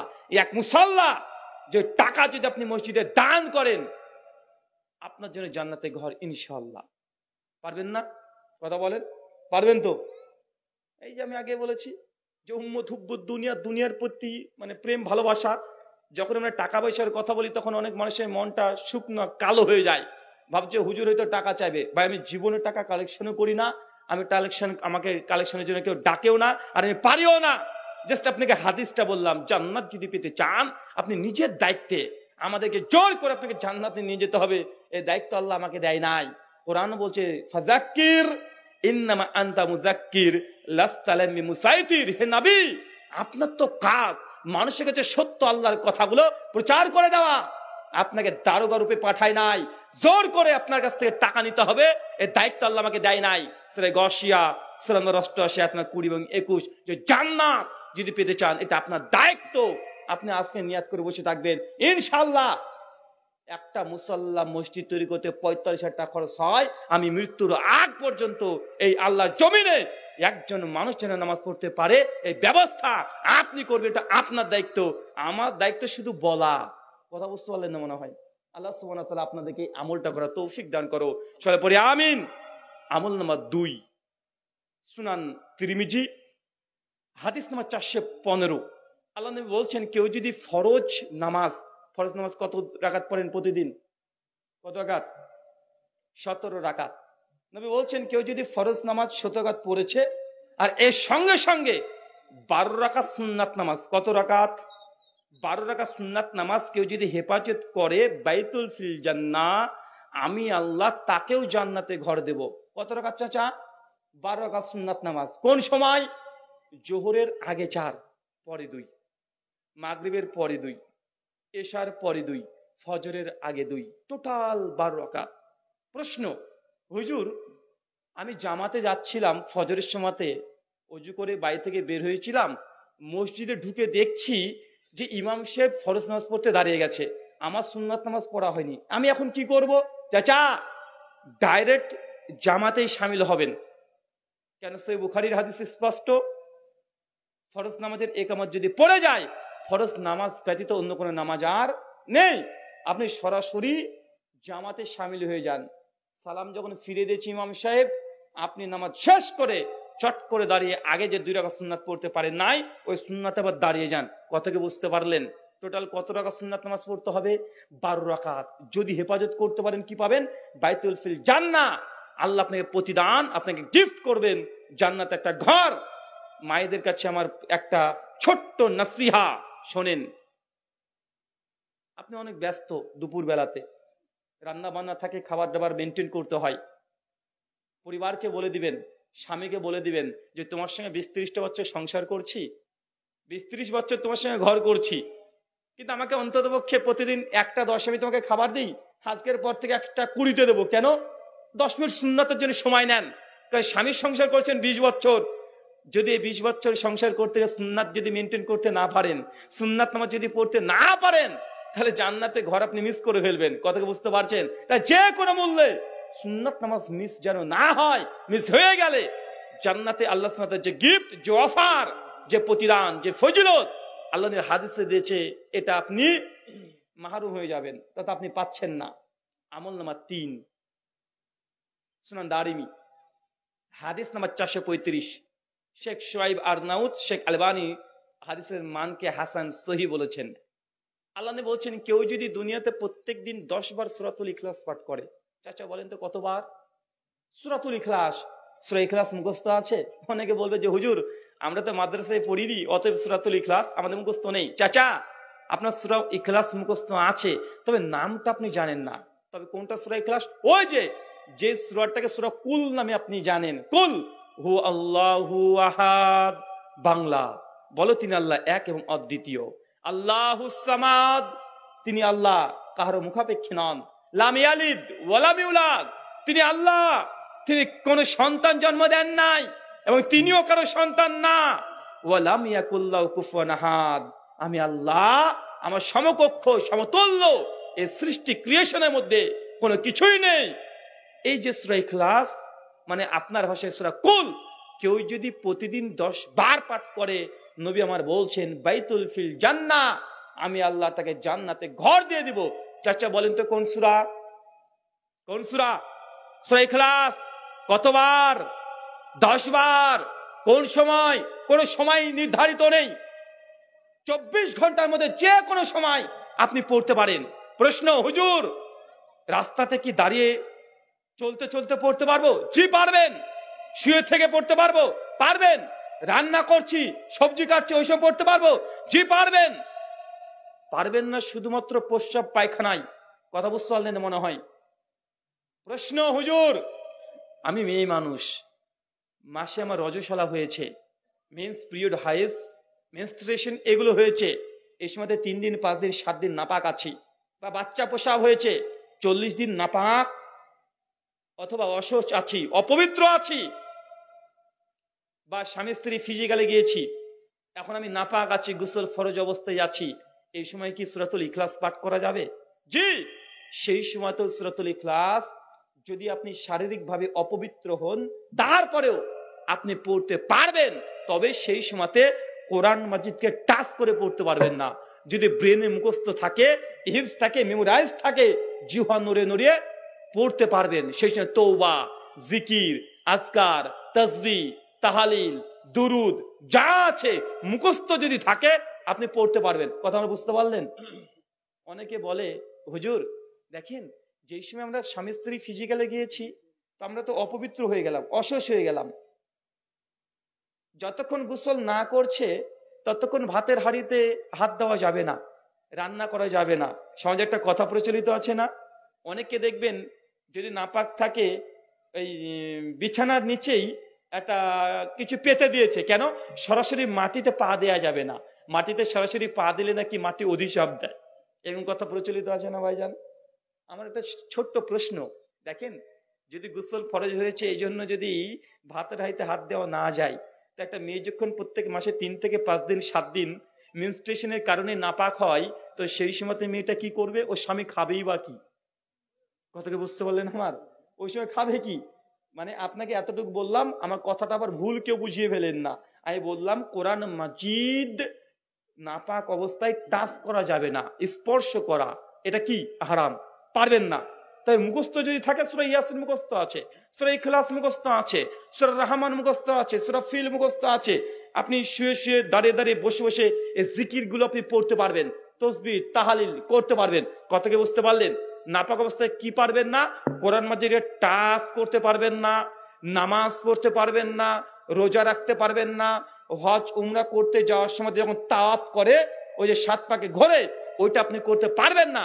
এছাড়া যাবতীয় সমস্ত কাজ আপনি করতে পারবেন। কথাকে আমার বুঝতে পারলেন?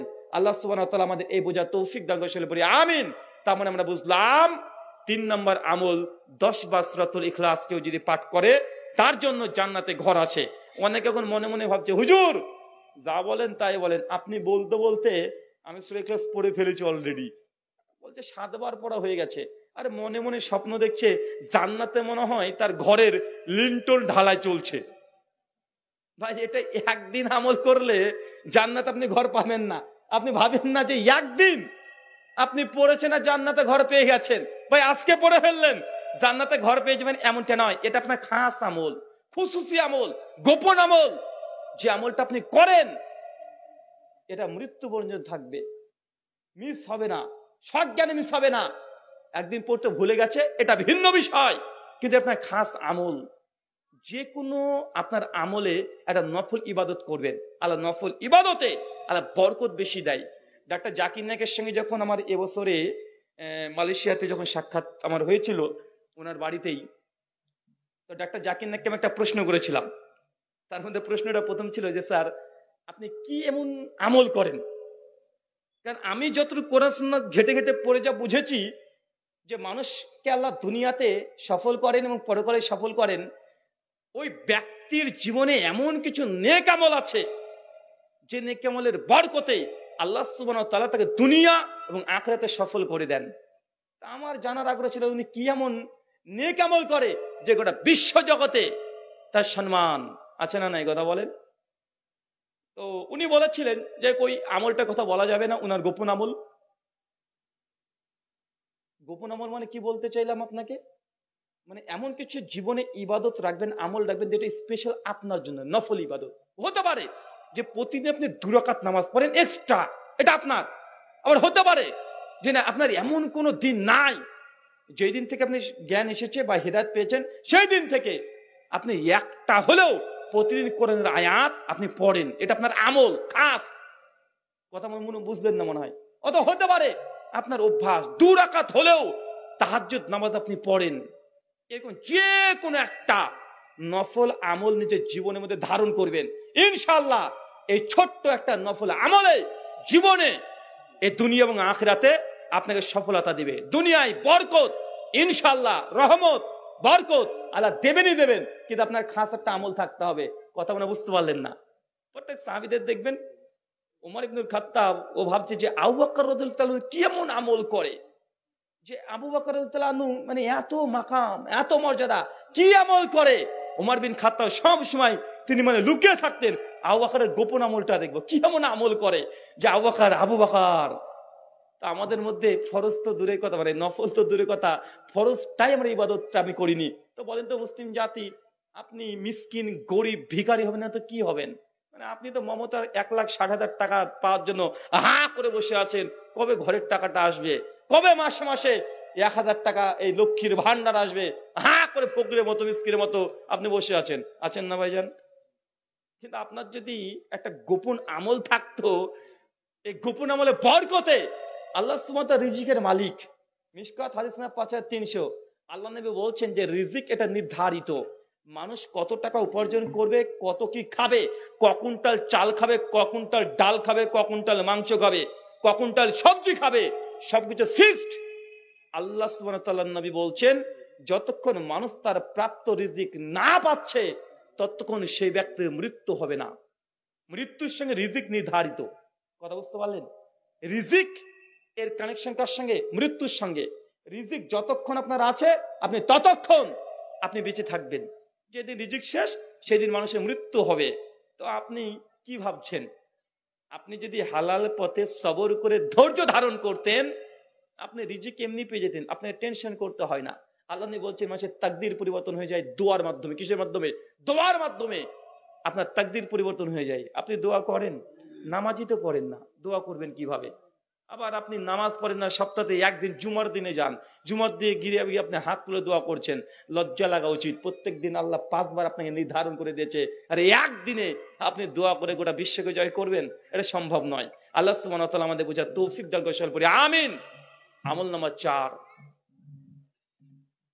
মুসনাদ আহমদ, হাদিস নাম্বার 70103। আল্লাহ নবী বলছেন, তোমরা যখন সালাতে দাঁড়াবে, নামাজে, তখন কাঁধের সঙ্গে কাঁধ, পায়ের সঙ্গে পা লাগিয়ে দাঁড়াবে, মাঝখানে ফাঁকা বন্ধ রাখবে, কাতারটাকে সোজা রেখে দিবে। কেউ যদি এইভাবে নামাজে কাতার বদ্ধভাবে দাঁড়ায়, বাইতুল ফিল জান্নাহ, আমি আল্লাহ তাকেও জান্নাতে ঘর দিয়ে দিব। ভাই বলেন তো, আর কত ছোট আমল নেবেন আপনি, কত সহজ আমল নেবেন? জামাতে দাঁড়ানোর সময় কাঁধের সঙ্গে কাঁধ, পায়ের সঙ্গে পা লাগিয়ে দাঁড়াবেন, মাঝখানে ফাঁকা বন্ধ রাখবেন, আল্লাহ নবী বলছেন জান্নাতে আমি ঘর দিয়ে দিব। এই হাদিসটা আপনি বুঝতে পারছেন না যে এই ছোট্ট একটা আমল, কিন্তু এত বড় প্রতিদান কেন জানেন? এই ছোট্ট একটা হাদিসে গোটা বিশ্বের মানুষের আদর্শকে চ্যালেঞ্জ করে দিয়েছে। কেন দেখেন না, এখন আমাদের রাজস্থানে, ভারতের বিভিন্ন প্রান্তে উঁচু জাত নিচু জাত করে মন্দিরে উঠতে দেওয়া হয় না? আছে না? আছে না নাই? কোন ব্রাহ্মণের গায়ে যদি শূদ্রের যদি হাত লেগে যায়, সে অপবিত্র হয়ে যায়, এমন কিছু দেখা যায় না? ইসলাম ডিস্ট্রয় করেছে, ধ্বংস করে দিয়েছে। মানুষের মধ্যে কোনো ভেদাভেদ নেই, সব মানুষ সমান।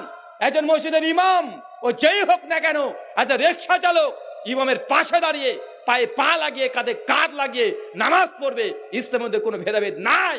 ইসলাম এটাকেই দেখিয়ে দিয়েছে যে মানুষের মধ্যে কোনো ভেদাভেদ নেই। অতএব নামাজে যখন দাঁড়াবে, ইবাদত যখন করবে, কে রাজা, কে ফকির, কে গরিব, কে ধনী, কে প্রধানমন্ত্রী, কে রাস্তার ফকির, ইসলাম এটা দেখে না। দেখে আপনি জুমার মসজিদে ধরেন পেছনের কাতারে আপনি গিয়ে দাঁড়িয়েছেন, আর আপনার এলাকার দেখাচ্ছে একজন যিনি এমএলএ, উনি মুসলিম, এখন উনিও মসজিদে জুমাতে এসেছে। এখন বলেন তো, ওই এমএলএ বলে ওই ইমামের জায়গাতে দাঁড়ানোর অধিকার আছে? কথা বলেন। বা প্রথম কাতারে ডিঙ্গে চলে যাবে, এরকম আছে নাকি? ওর বাপের ক্ষমতা আছে? না। বেটা, তুমি শেষে এসেছো, ওই পেছনে কাতারে দাঁড়াতে হবে। পাশে যদি রিক্সা চালক থাকে, হ্যাঁ, ও রিক্সার চালকের পাশে তোমাকে দাঁড়াতে হবে। তুমি যত এমএলএ হোক না কেন, যতই তুমি প্রধানমন্ত্রী হোক না কেন, কেন এটা মসজিদ, কোন ধনী গরিবের পার্থক্য করা হয় না। শেষে এসেছো, শেষে দাঁড়াবে। তোমার পাশে যদি একটা রিক্সা চালক দাঁড়িয়ে থাকে, ওই রিক্সা চালকের সঙ্গে কাঁধের সঙ্গে কাঁধ লাগিয়ে দাও, পায়ের সঙ্গে পা লাগিয়ে দাও, মাঝখানে ফাঁকা বন্ধ রাখো। যখন তুমি নামাজে বলছো আল্লাহু আকবার, এই আল্লাহু আকবার তাকবীর যখন পড়ে গেছে, মানুষের নিজের কোনো পরিচয় নেই। যতক্ষণ নামাজে আছে, সবার পরিচয় আল্লাহর কাছে একটাই, সেটা হচ্ছে সার্ভেন্ট অফ গড। তোরা সবাই আল্লাহর দাস। তুই এমএলএ না, তুই আল্লাহর দাস। ও যে ফকির, ও এখন ফকির না, ও আল্লাহর দাস। পরিচয় কি সবার? কথা বলেন। তার জন্য ইসলাম বলেছে কাঁধের সঙ্গে কাঁধ, পায়ের সঙ্গে পা লাগিয়ে, মাঝখানে ফাঁকা বন্ধ রেখে আপনাকে নামাজ পড়তে হবে, তাহলে জান্নাতে ঘর পাবেন। এই হাদিস শুনলেন, আর যুবকরা গিয়ে যেন বাড়িতে আবার বউকে আবার গিয়ে বলো না যে হুজুর বলেছে নামাজে পড়ার সময় কাঁধের সঙ্গে কাঁধ, পায়ের সঙ্গে পা লাগাতে হবে, আসো কাঁধের সঙ্গে কাঁধ লাগাও, পায়ের সঙ্গে পা লাগিয়ে দাও, নামাজ পড়বেন স্বামী স্ত্রী। জি না, নামাজ স্বামী স্ত্রী হলো ছেলে মেয়ের সঙ্গে কাঁধের সঙ্গে কাঁধ, পায়ের সঙ্গে পা লাগিয়ে নামাজ পড়তে পারবেন না। ওই কাঁধের সঙ্গে কাঁধ লাগালে গোসল ফরজ হয়ে যেতে পারে। কথা বুঝতে পারলেন না মনে হয়। আপনি বলে হুজুর এটা বউ, যে আরে আপনার বউ হলে লাগাতে পারবেন না, মা হলে তবুও পারবেন না, মেয়ে তবুও পারবেন না, ছেলেরা ছেলের সঙ্গে, মেয়েরা মেয়ের সঙ্গে। কথা বুঝতে পারলেন? বলেন তো কয়টা আমলের কথা বলেছি? কয়টা বললাম? 4টে। একজন চট করে দাঁড়িয়ে বলেন তো কি কি আমলের কথা বললাম? দেখি আলোচনা কি শিখলেন। আমার আলোচনা এটাই যে আপনি কতটুকু শিখলেন এটাই গুরুত্বপূর্ণ। কারণ ঘন্টাখানিক আলোচনা করলাম, যদি কিছু শিখে বাড়িতে না চলে যান, বা এই আলোচনা কোনো মূল্য আছে? সব বলে যান। অন্তত যে 4টে পয়েন্ট বলেছি, এই 4টে আমল বাড়িতে নিয়ে গিয়ে যদি আপনি আমল করেন, আজকের এই ওয়াজ, আজকের এই মাহফিল, এই আলোচনা তাফসীরুল কোরআন মাহফিল আলহামদুলিল্লাহ সফল। আর যদি আপনি সবই ভুলে যান, হুজুর এসেছিল, জবর বক্তব্য দিয়েছে, খুব ভালোই দিয়েছে, যদি বলে যে কি বলেছে রে ভাই, বলছে কি যে বললো, চুলকাচ্ছেন, কি যে বললো, এই আলোচনা করে লাভ আছে? তাই আমার প্রত্যেক আলোচনার শেষে একটা সামারি, একটা উপসংহার টেনে দিই, যেন গোটা আলোচনাটা আপনার মাথার মধ্যে মুখস্থ হয়ে যায়। কয়টা আমলের কথা বলেছি? কয়টা? চারটে। বলেন তো কি বলেছেন, চট করে দাঁড়িয়ে বলেন তো কি কি বললাম। আরে ভাই ট্রাই তো করবেন রে ভাই, বলেন কি একজন দাঁড়ান। চারটে আমলের কথা বলেছি, যে চারটে আমল করলে জান্নাতে ঘর পাওয়া যাবে। এখন সেই চারটে আমল কি কি বললাম, আর ট্রাই তো করবেন রে ভাই। দাঁড়ান, মাশাআল্লাহ, বিয়ে করেছেন? এই সর্বনাশ, এখনো করেননি? আপনি গরিব তো, মিসকিন। যার বউ নাই সে মিসকিন। সবুল ইমালিল বাইহাকির হাদিস, আবু সাইদ খুদরির হাদিস, যার দুনিয়াতে বউ নাই সে হচ্ছে কি? মিসকিন। যদি সনদের মধ্যে দুর্বলতা আছে। ঠিক আছে, বলেন এক। চাচা স্টপ। এক, যে কোনো একটা পার্সনের আমল। আচ্ছা, দুই, দিনে 10 বার সূরাতুল ইখলাস। তিন,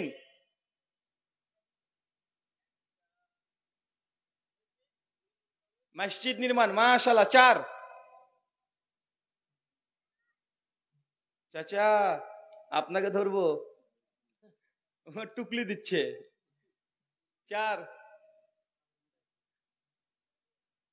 আরে হবে রে ভাই, নামাজের সময় কাঁধে কাঁধ। আর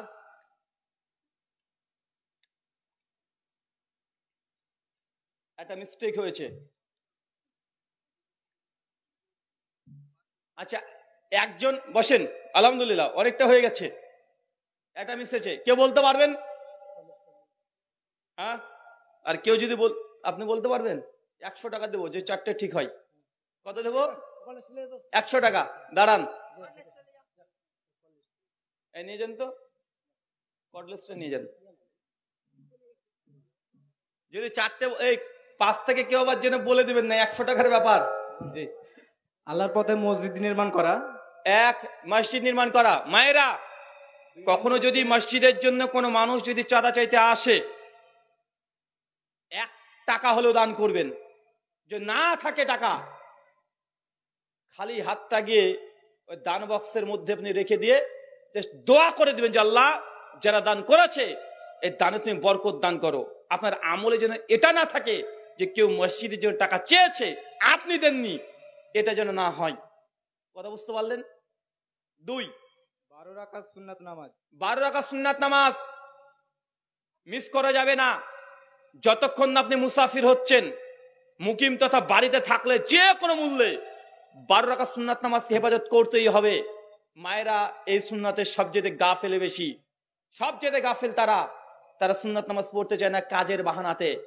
এই স্বামীর সংসার মাত্র 20 বছর করবেন স্বামীর ঘর, আর স্বামীর ঘর করতে গিয়ে আল্লাহর ওখানে জান্নাতে যদি ঘর হারিয়ে ফেলেন, এর চাইতে হতভাগা আর কি হতে পারে। তাই সাবধান, 12 রাকাত সুন্নাত যে কোনো মূল্যে মিস করা যাবে না। তিন, প্রত্যেকদিন 10 বার করে সূরা ইখলাস পাঠ করা। প্রত্যেকদিন সূরাতুল ইখলাস মানে সূরা কুল 10 বার। এটা আপনার আমলে খাস করে নেন, এর চাইতে সহজ আর আমল হতে পারে না। আপনাকে নতুন কোন দোয়া শিক্ষা দিইনি যে নতুন করে আপনাকে মুখস্থ করতে হবে তারপর আমল করতে হবে, বলেছি নাকি? যেটা মুখস্থ আছে ওটাকেই খাস আমল হিসেবে আপনার জীবনে নিয়ে নেন, ইনশাআল্লাহ এর আমলে বরকতেই জান্নাতে ঘর পাবেন। চার, পায়ে পা কাঁধে কাঁধ মিলিয়ে নামাজ আদায় করা। মাশাআল্লাহ, আমার 100 টাকা শেষ। কাঁধের সঙ্গে কাঁধ, পায়ের সঙ্গে পা মিলিয়ে, এদিকে আসেন, কাঁধের সঙ্গে কাঁধ, পায়ের সঙ্গে পা লাগিয়ে সালাতে নামাজ যখন পড়বেন, আদায় করবেন, সেই সময় কাতারকে সোজা নিজের দায়িত্বে। চাচা, আপনাকে দেখা যায় আপনার বয়স 60, আমি জানি, সব দাড়িগুলো পেকে গেছে। এই যে 17-18 বছরের ছেলে যদি আপনার পায়ের সঙ্গে পা লাগায়, আপনি যেন কেমন কেমন একটা ভাব নেন আর বলেন, বিয়াদবের বাচ্চা, বিয়াদব, তোর বাপের চেয়ে তুমি বয়সে বড়, জানিস তুই পায়ে পা দিলি কেন? এরকম আছে না নাই? কথা বলেন চাচা। চাচা করতে পারবেন না। আপনার পায়ের সঙ্গে পা, কাঁধের সঙ্গে কাঁধ লাগিয়ে নামাজ পড়তে হবে। এটা বিয়াদবি নয়, এটা নবী সুন্নাত, এটা সুন্নাতি। হ্যাঁ, সমাজে কিছু মুসলিমরা আছে ওরা কাঁধের সঙ্গে কাঁধ, পায়ের সঙ্গে পা লাগাতে চায় না, আছে না নাই? কথা বলেন। কিন্তু এটা হাদিস, আবু দাউদ 666 নম্বর হাদিস, 667, সহিহ বুখারী 725, মুসনাদ আহমদ 17103, বিভিন্ন জায়গায় এই হাদিসগুলো বর্ণিত আছে। তাই এই জামাতে যখন সালাত আদায় করবেন, এইভাবেই সালাত আদায় করতে হবে। এটা মুসলমানের আদর্শ, পৃথিবীর অন্য কোনো ধর্মে এই আদর্শ পাবেন না। ওদের মধ্যে মানুষের মধ্যে ভেদাভেদ করেছে। ইসলাম এই ভেদাভেদকে ধ্বংস করে দিয়েছে। মুসলমান মানে মক্কার কাবার ইমামের জন্য 5 ওয়াক্ত নামাজ ফরজ। এই এলাকার গ্রামের ফকিরের বাচ্চা ফকির, সে যদি মুসলমান হয় তার জন্য কত ওয়াক্ত নামাজ ফরজ? ওর জন্য 5 ওয়াক্ত। ইমামে মক্কার কাবার শেখ সুদাইসের জন্য যদি 30টা রোজা ফরজ হয়, আপনার এলাকার একটা রিক্সা চালক, ভ্যান চালক, ও যদি ফকির হয় তারপরেও তার জন্য কয়টা রোজা ফরজ হবে? ইসলামে কোনো ভেদাভেদ আছে নাকি? না। মক্কার কাবার ইমামের মূল্য যা, আমাদের মসজিদের সাধারণ মুসল্লির জামা ছেঁড়া, প্যান্ট ফাটা ওই একজন মুসল্লির দামও তাই। কথা বুঝতে পারলেন? এটা ইসলাম। আলহামদুলিল্লাহ। 4টে হয়ে গেছে না? মাশাআল্লাহ। প্রশ্ন উত্তর আছে? আসেন স্টেজে চলে আসেন। আসসালামু আলাইকুম। জ্ঞানী ব্যক্তির জ্ঞান হচ্ছে সুরক্ষিত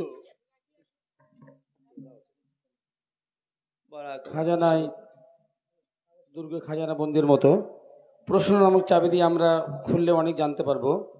এতক্ষণ আমাদের সম্মানিত শেখ আলোচনা করছিলেন, আমরা শুনলাম, আলহামদুলিল্লাহ।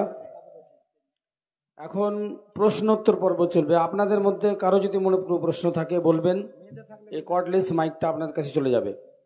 আমাদের হাতে ইতিমধ্যে কয়েকটা প্রশ্ন এসছে, আমি প্রশ্ন করছি, শেখের সামনে উপস্থাপন করছি।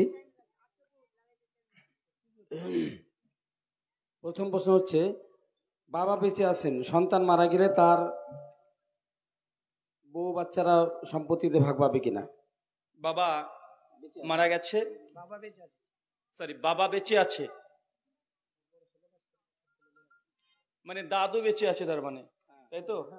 দাদু বেঁচে আছে, বাবা মারা গেছে, ছেলে মেয়ে স্ত্রী কন্যা সবাই জীবিত আছে, সম্পত্তির ভাগ পাবে কি পাবে না?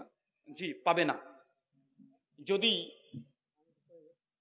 বাপের যে সম্পত্তি, সে সম্পত্তির ভাগই ছেলে মেয়ে ভাগ পাবে, কিন্তু দাদুর সম্পত্তির ভাগ শরিয়া আইনে পাবে না।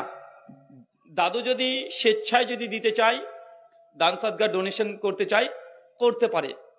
দাদুর সম্পত্তির ভাগ নাতি পোতা পাবে না। যদি বাপ জীবিত থাকে সেক্ষেত্রে ট্রান্সফার হয়ে ঘুরে পাবে। কথা বুঝতে পারছেন?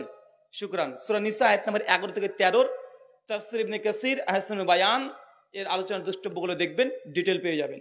শুকরান। মাইয়াতকে সামনে রেখে জানাজার সালাতের পূর্বে কাতারে দাঁড়িয়ে যে টাকা তোলা হচ্ছে, এর বিধান কি আর কি? মাইয়াত সামনে উপস্থিত আছে, আপনারা জামাতে কাতারবদ্ধ হয়েছেন, এখন টাকা তোলা হচ্ছে। কিসের টাকা ভাই? কিসের? উন্নতি করবার। সহিহ বুখারী কিতাবুজ জানাইজ এর 19 নম্বর হাদিস, আল্লাহ নবী আলাইহিস সালাম বলছেন, মানুষ যখন মৃত্যুবরণ করে তাকে দ্রুত দাফন কার্য সম্পূর্ণ করতে হবে। কেন? সে যদি জান্নাতি হয় তাকে দুনিয়াতে রেখে আযাব দিচ্ছ, আর যদি জাহান্নামী হয় তাকে দুনিয়াতে রেখে দিয়ে তার প্রশ্নের সওয়াল জবাব থেকে দূরে করে দিচ্ছ। ইসলামী শরিয়া এটাই, মানুষ মারা যাওয়ার পরে যত দ্রুত সম্ভব তার দাফন কার্য শেষ করতে হবে। এখন মৃত মানুষকে সামনে রেখে আপনি এই যে টাকা পয়সা কালেকশন করছেন, আজ সময় পাননি রে ভাই। মানুষকে ইমোশনাল ব্ল্যাকমেল করা, এটা কি? মানে ইমোশনাল ব্ল্যাকমেল করা, যে তোর বাপ মারা গেছে যখন টাকা কালেকশন করেনি, এটা ইমোশনাল ব্ল্যাকমেল করা, এটা খিলাফুস সুন্নাহ, সুন্নাতের খিলাফ। এই টাইমটাকে নষ্ট করিয়েন না টাকা পয়সা চাওয়ানোর মাধ্যম দিয়ে। কেউ যদি চায়, এটা নাজেজ হারাম হবে না, তবে এটা খিলাফুস সুন্নাহ, সুন্নাতের খিলাফ। এটাকে বেদাত বলা যাবে না, কারণ যেহেতু মানুষ সেই সময় দান করছে, এটাকে মানুষ ইবাদত মনে করছে না। মানে আমিলা আমালান লাইসা আলাইহি আমরুনা ফাহুয়া রাদ। কোন ব্যক্তি এমন কোন আমল করলে যে আমলটা আল্লাহ নবী থেকে সাবেত নয়, প্রমাণিত নয়, সেই আমলটা মারদুদ তথা রিজেক্টেড, বাতিল। সহিহ বুখারী হাদিস নম্বর 2697, সহিহ মুসলিম হাদিস নম্বর 1718, ইবনে মাজাহ হাদিস নম্বর 14, আবু দাউদ হাদিস নম্বর 4606। তবে এই আমলটা বেদাত হবে না, খিলাফুস সুন্নাহ। কথা বুঝতে পারলেন? দূরে থাকবেন। শুকরান। শাওয়ালের নফল সিয়াম রমজানের কাজা আদায় করার পূর্বে রাখা যাবে কি? রমজানে 29টা রোজা বছর গিয়েছে, হুজুর 5টা রোজা আমি করতে পারিনি, রমজানে 5টা রোজা রয়ে গেছে। আর সহিহ মুসলিমের 1164 নম্বর হাদিস, আল্লাহ নবী বলেছেন, কেউ যদি রমজান মাসের রোজা পূর্ণ করে অতিরিক্ত 6টা রোজা সিয়াম পালন করে, তাহলে 1 বছর রোজা রাখার সমপরিমাণ, মানে মনে হবে যে গোটা রমজান, গোটা বছরটা সে রোজা রাখলো। এখন আমি তো রমজানে 5টা রোজা কমপ্লিট করতে পারিনি, আর শাওয়াল মাস তো শুরু হয়ে গেছে, এখন কোন রোজাটা আগে রাখবো? রমজানের রোজা কি আগে 5টা যেটা কাজ আছে সেটা কমপ্লিট করব, না শাওয়াল মাসের 6টা সিয়াম করলে আমি ওই ফজিলতের অন্তর্ভুক্ত হব? উত্তর, রমজানের ওই 5টা রোজা যদি আপনি নাও কাজা আগে আদায় করেন, 6টা যদি শাওয়াল মাসের সিয়াম পালন করে নেন, ইনশাল্লাহ পূর্ণ ওই ফজিলতের অন্তর্ভুক্ত হবেন। আমাদের আয়েশা রাদিয়াল্লাহু তাআলা আনহা বলছেন যে আমাদের রমজানের যে কাজা সিয়াম রোজাগুলো থাকতো, আমরা আগামী শাবান মাস বলতে রমজানের আগের মাস পর্যন্ত আমরা এটা কভারেজ করতাম, মানে এতদিন 11 মাস অনেক সময় পেতাম। তার মানে এখান থেকে প্রমাণিত হয় যে মহিলা সাহাবীগণ আল্লাহ নবীর জীবদ্দশাতে রমজানের কাজা রোজাগুলোকে তার স্থগিত রেখে দিতেন। শাওয়াল মাসের রোজা করে ফেলতেন 6টা, তারপর যে 5-6টা কাজা রোজা এটা বাকি 11 মাসের মধ্যে যে কোনো সময় করে নিলেই ওই সওয়াবের অন্তর্ভুক্ত হবেন। শুকরান।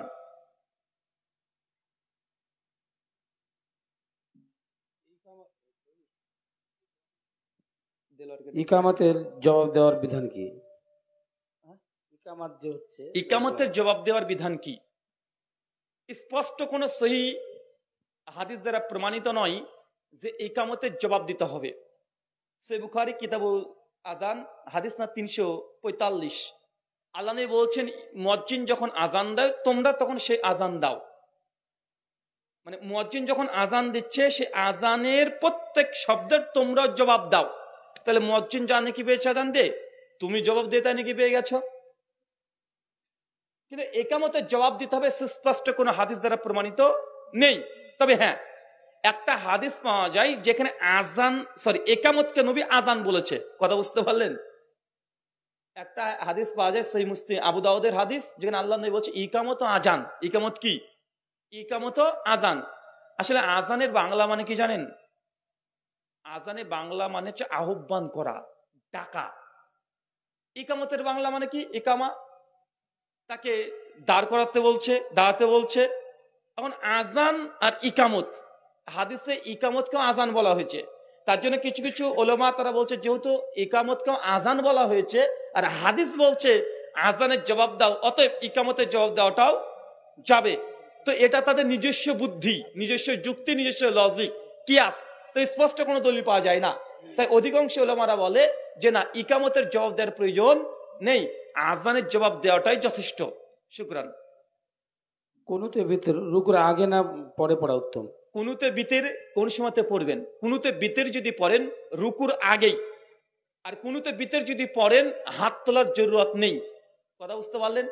আল্লাহ নবী থেকে যে হাদিসগুলো পাওয়া যায় মুসনাদে সিরাজ, মুসনাদে শিহাব, মুসান্নাফ ইবনে আবি শাইবা, আব্দুর রাজ্জাক, সহিহ সনদে যেগুলো পাওয়া যায়, আল্লাহ নবী যখন কুনুতে নাজিলা পড়তেন সেই সময়তে তিনি রুকুর পরে, কথা বুঝতে পারলেন, কুনুতে নাজিলা যদি পড়তে হয় রুকুর পরে 2 হাত তুলে ইমাম মুক্তাদি একাকার হয়ে মুনাজাত করে কুনুতে নাজিলা পড়তে হয়। আর কুনুতে বিতর যখন পড়বেন রুকুর আগে, আর হাত তোলার জরুরত নেই, কেননা হাত তোলার কুনুতে বিতরে এই সনদগুলোর মধ্যে দুর্বলতা আছে।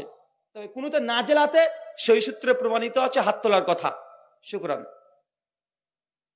আর একটা প্রশ্ন এসছে আর কি, যে 7 দিন আকিকা আমি দিতে পারিনি, 7 দিনের দিনে আকিকা দিতে পারেননি, এরপরে আকিকা দিতে পারবেন কি পারবেন না? সুনান তিরমিজি হাদিস নাম্বার 1520, 21, 22 আল্লাহ নবী বলছেন যে 7 দিনকার দিনে আকিকা দাও, কারণ তোমাদের সন্তান আল্লাহর সঙ্গে বন্ধক থাকে। সুনান তিরমিজি হাদিস নাম্বার 1522 আল্লাহ নবী নিজে স্বয়ং হাসান আর হোসাইনের 7 দিনকার দিনে আকিকা দিয়েছে। 3 আল্লাহ নবী হাসান আর হোসেনের একটা করে তিনি বকরি ছাগল দিয়েছে। অতএব প্রমাণিত হচ্ছে 3টে মাসালা। 1 7 দিনকার দিন আকিকা দেওয়া সুন্নাত। 2 নবী স্বয়ং 7 দিনকার দিন আকিকা দিয়েছে। 3 নবী স্বয়ং ছেলেদের জন্য একটা আকিকা দিয়েছে। এটা থেকে এটাও প্রমাণিত হয় যদি সামর্থ্যে না কোলায় ছেলেদের জন্য একটা দেওয়া জায়েজ, তবে 2টো দেওয়া এটাই সুন্নাহ। কথা বুঝতে পারলেন? 4 নাম্বার এটা সাবিত হয় আকিকা শুধু বাবাকেই দিতে হবে এটা বাধ্যতামূলক নয়। যদি নানাও দিতে চায় দিতে পারে, যদি দাদা দিতে চায় দিতে পারে, বাপকে দিতে হবে এটা বাধ্যতামূলক নয়। কেন? হাসান হুসাইন আল্লাহ নবী তিনি নানা হচ্ছেন সম্পর্কে, ফাতেমার সন্তান, তিনি দিচ্ছেন। তার মানে বোঝা যাচ্ছে দাদা নানা ভাই এরা কি করতে পারে, এরা তার নাতি নাতনির জন্য, পোতাপোতার জন্য আকিকা দিতে পারে। এমন প্রশ্ন থেকে যে হুজুর 7 দিনকার দিনে যে আকিকা দিতে হয়, আমি তো দিইনি, এখন কি আকিকা দেব, আর দিলে কিভাবে দেব? 3টে মত পাওয়া যায়। 1, 7 দিনকার দিনে আকিকা দেওয়া আপনি জানতেন সুন্নাত, কিন্তু আপনার সেই সময়তে সামর্থ্য ছিল না, বা যে কোনো ইনসিডেন্ট ঘটনার কারণে 7 দিনের দিনে আপনি উপস্থিত ছিলেন না, দিতে পারেননি জরুরত বশত, তাহলে 7 দিন পার হয়ে গেলে আপনি আকিকা দিতে পারবেন। কথা বুঝতে পারলেন? 2, 7 দিনকার দিনে আকিকা দেওয়ার কথা হাদিসে ছিল, আপনি জানতেন না, আপনি জানতেন যে কোনো একটা সময় দিলেই হয়ে যাবে। কথা বুঝতে পারলেন? মানে আপনি জানতেন না যে 7 দিনকার দিনে দেওয়া সুন্নাত, শরীয়ত বিষয়ে অজ্ঞ ছিলেন, জানা ছিল না, বা ভুল মেসেজ সমাজে প্রচলিত ছিল যে জীবনে একবার দিলেই হয়ে যায়, তাহলে আপনি 7 দিন পার হয়ে গেলে দিতে পারবেন। কিন্তু আপনি জানেন 7 দিনকার দিন আকিকা দেওয়া সুন্নাত, এই হাদিস সম্পর্কে অবগত আছেন, অলসতা অনীহা, দিলেই হবে, একদম খতনার সময় কেটে দিয়ে দিব, বা এই রমজানের পরে দিয়ে দেব, না টাকা পয়সা এখন কম, এখন দিতে পারবো না, এই যে অনীহা যদি প্রকাশ করেন, তাহলে প্রথমত ইবাদতে অনীহা প্রকাশ করার জন্য গুনাহগার। 2, 7 দিন পার হয়ে যদি আকিকা দেন, তাহলে আপনি ওয়াক্তকে কাজা করে দিলেন। ধরেন জোহরের নামাজ পড়া সুন্নাত 12টা থেকে 1টার মধ্যে, এখন কেউ যদি ইচ্ছাকৃত 4টার দিকে জোহরের নামাজ পড়ে, এটা কি হলো চাচা? কাজা হয়ে গেল। তো আওয়াল ওয়াক্তে নামাজ পড়ার ফজিলত আর কাজা করে নামাজ পড়ার ফজিলত সমান? কথা বলেন, নিঃসন্দেহে সমান নয়। তাই 7 দিন পার হয়ে যদি যাই, অনীহার কারণে গুনাহগার হবেন, ইচ্ছাকৃত হলে গুনাহগার হবেন।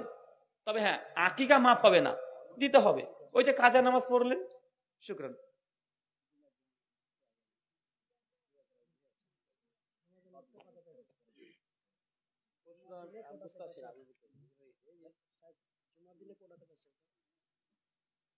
জুমার দিন কৌটাতে পয়সা তুলতে পারবেন কি পারবেন না? এতই পয়সার দরকার আপনাদের? শোনেন, ফরজ নামাজ শেষ হয়ে গেছে, নামাজ খতম, নামাজ শেষ, ইমামের সঙ্গে মুসল্লির কন্ট্যাক্ট কানেকশন ডিসকানেক্ট হয়ে গেছে, আর প্রয়োজন নেই। চাইলে ইমাম সাহেব মসজিদ থেকে বেরিয়ে চলে যেতে পারে, চাইলে মুসল্লিরা চলে যেতে পারে, জুমা কমপ্লিট হয়ে গেছে। কথা বুঝতে পারলেন? এখন আপনি লাঠি চালান আর কৌটা চালান, এটা আপনার ব্যাপার। তবে হ্যাঁ, যদি মুসল্লিরা জিকিরে মশগুল থাকে, সালাতে মশগুল থাকে, আর এই খটাং খটাং করার কারণে যদি পরিবেশে বিঘ্ন ঘটে, তাহলে একটু ওই যে পাত্রে টাকা পয়সাটা তুলছেন ওটাকে একটু পরিবর্তন করেন। কথা বুঝতে পারলেন না? নামাজে বা তার জিকিরে যেন ব্যাঘাত না ঘটে, সেক্ষেত্রে করতে পারেন কি, ওই যে সোলার যে কৌটো মোটো গুলো পাওয়া যায় ওগুলো ইউজ করেন। আর আপনার টাকা খটম করে শব্দ করে দিতে হবে এরকম কেন? মানে বুঝাচ্ছে পাশের মানুষকে যে আমি দিলাম, এরকম মানুষ আছে যে আমি দিয়েছি, তার প্রমাণ কি, আওয়াজ করে দিলাম, এরকম করিয়েন না। দিতে পারবেন, জুমার নামাজ শেষে 2 রাকাত ইমামের সঙ্গে নামাজে পড়ে কোর্টে চালাতে পারবেন ইনশাআল্লাহ। জি, শেষ।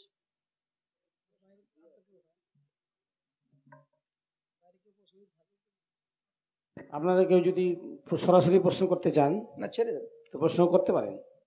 কেউ আছেন? যাক, আলহামদুলিল্লাহ, এতক্ষণ আমরা শেখ রাহুল হোসেন সাহেবের মুখ থেকে খুবই গুরুত্বপূর্ণ আলোচনা শুনলাম।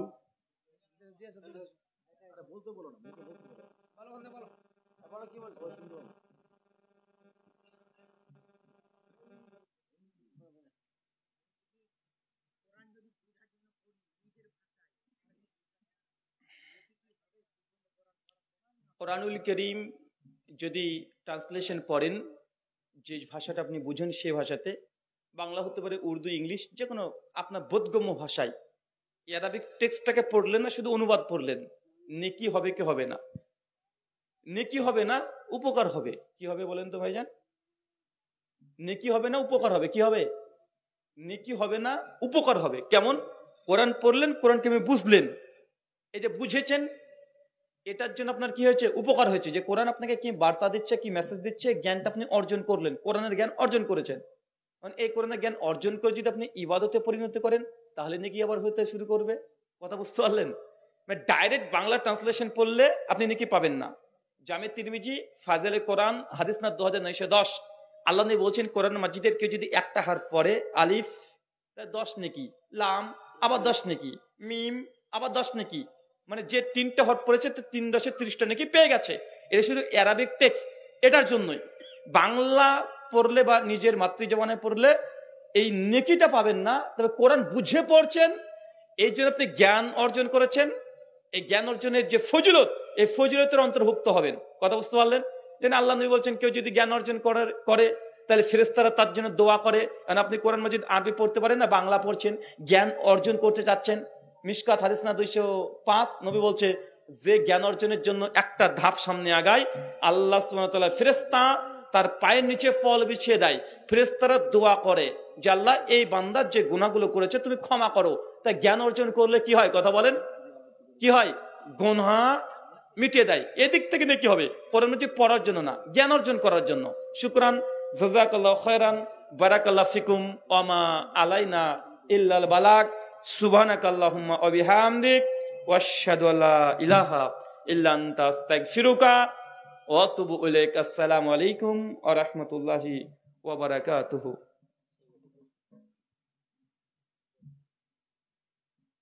আলহামদুলিল্লাহ, এতক্ষণ আমাদের সম্মানিত মেহমান ভাই ব্রাদার রাহুল হোসেনের মুখ থেকে আমরা খুবই গুরুত্বপূর্ণ আলোচনা শুনলাম এবং কিছুটা প্রশ্ন উত্তর পর্ব চললে আমরা শুনলাম। রব্বুল আলামিনের কাছে প্রার্থনা করি রব্বুল আলামিন যেন আমাদের সকলকে কথাগুলির উপরে পুঙ্খানুপুঙ্খানুভাবে আমল করার তৌফিক দান করেন। আমরা সকলে বলি আল্লাহুম্মা আমিন।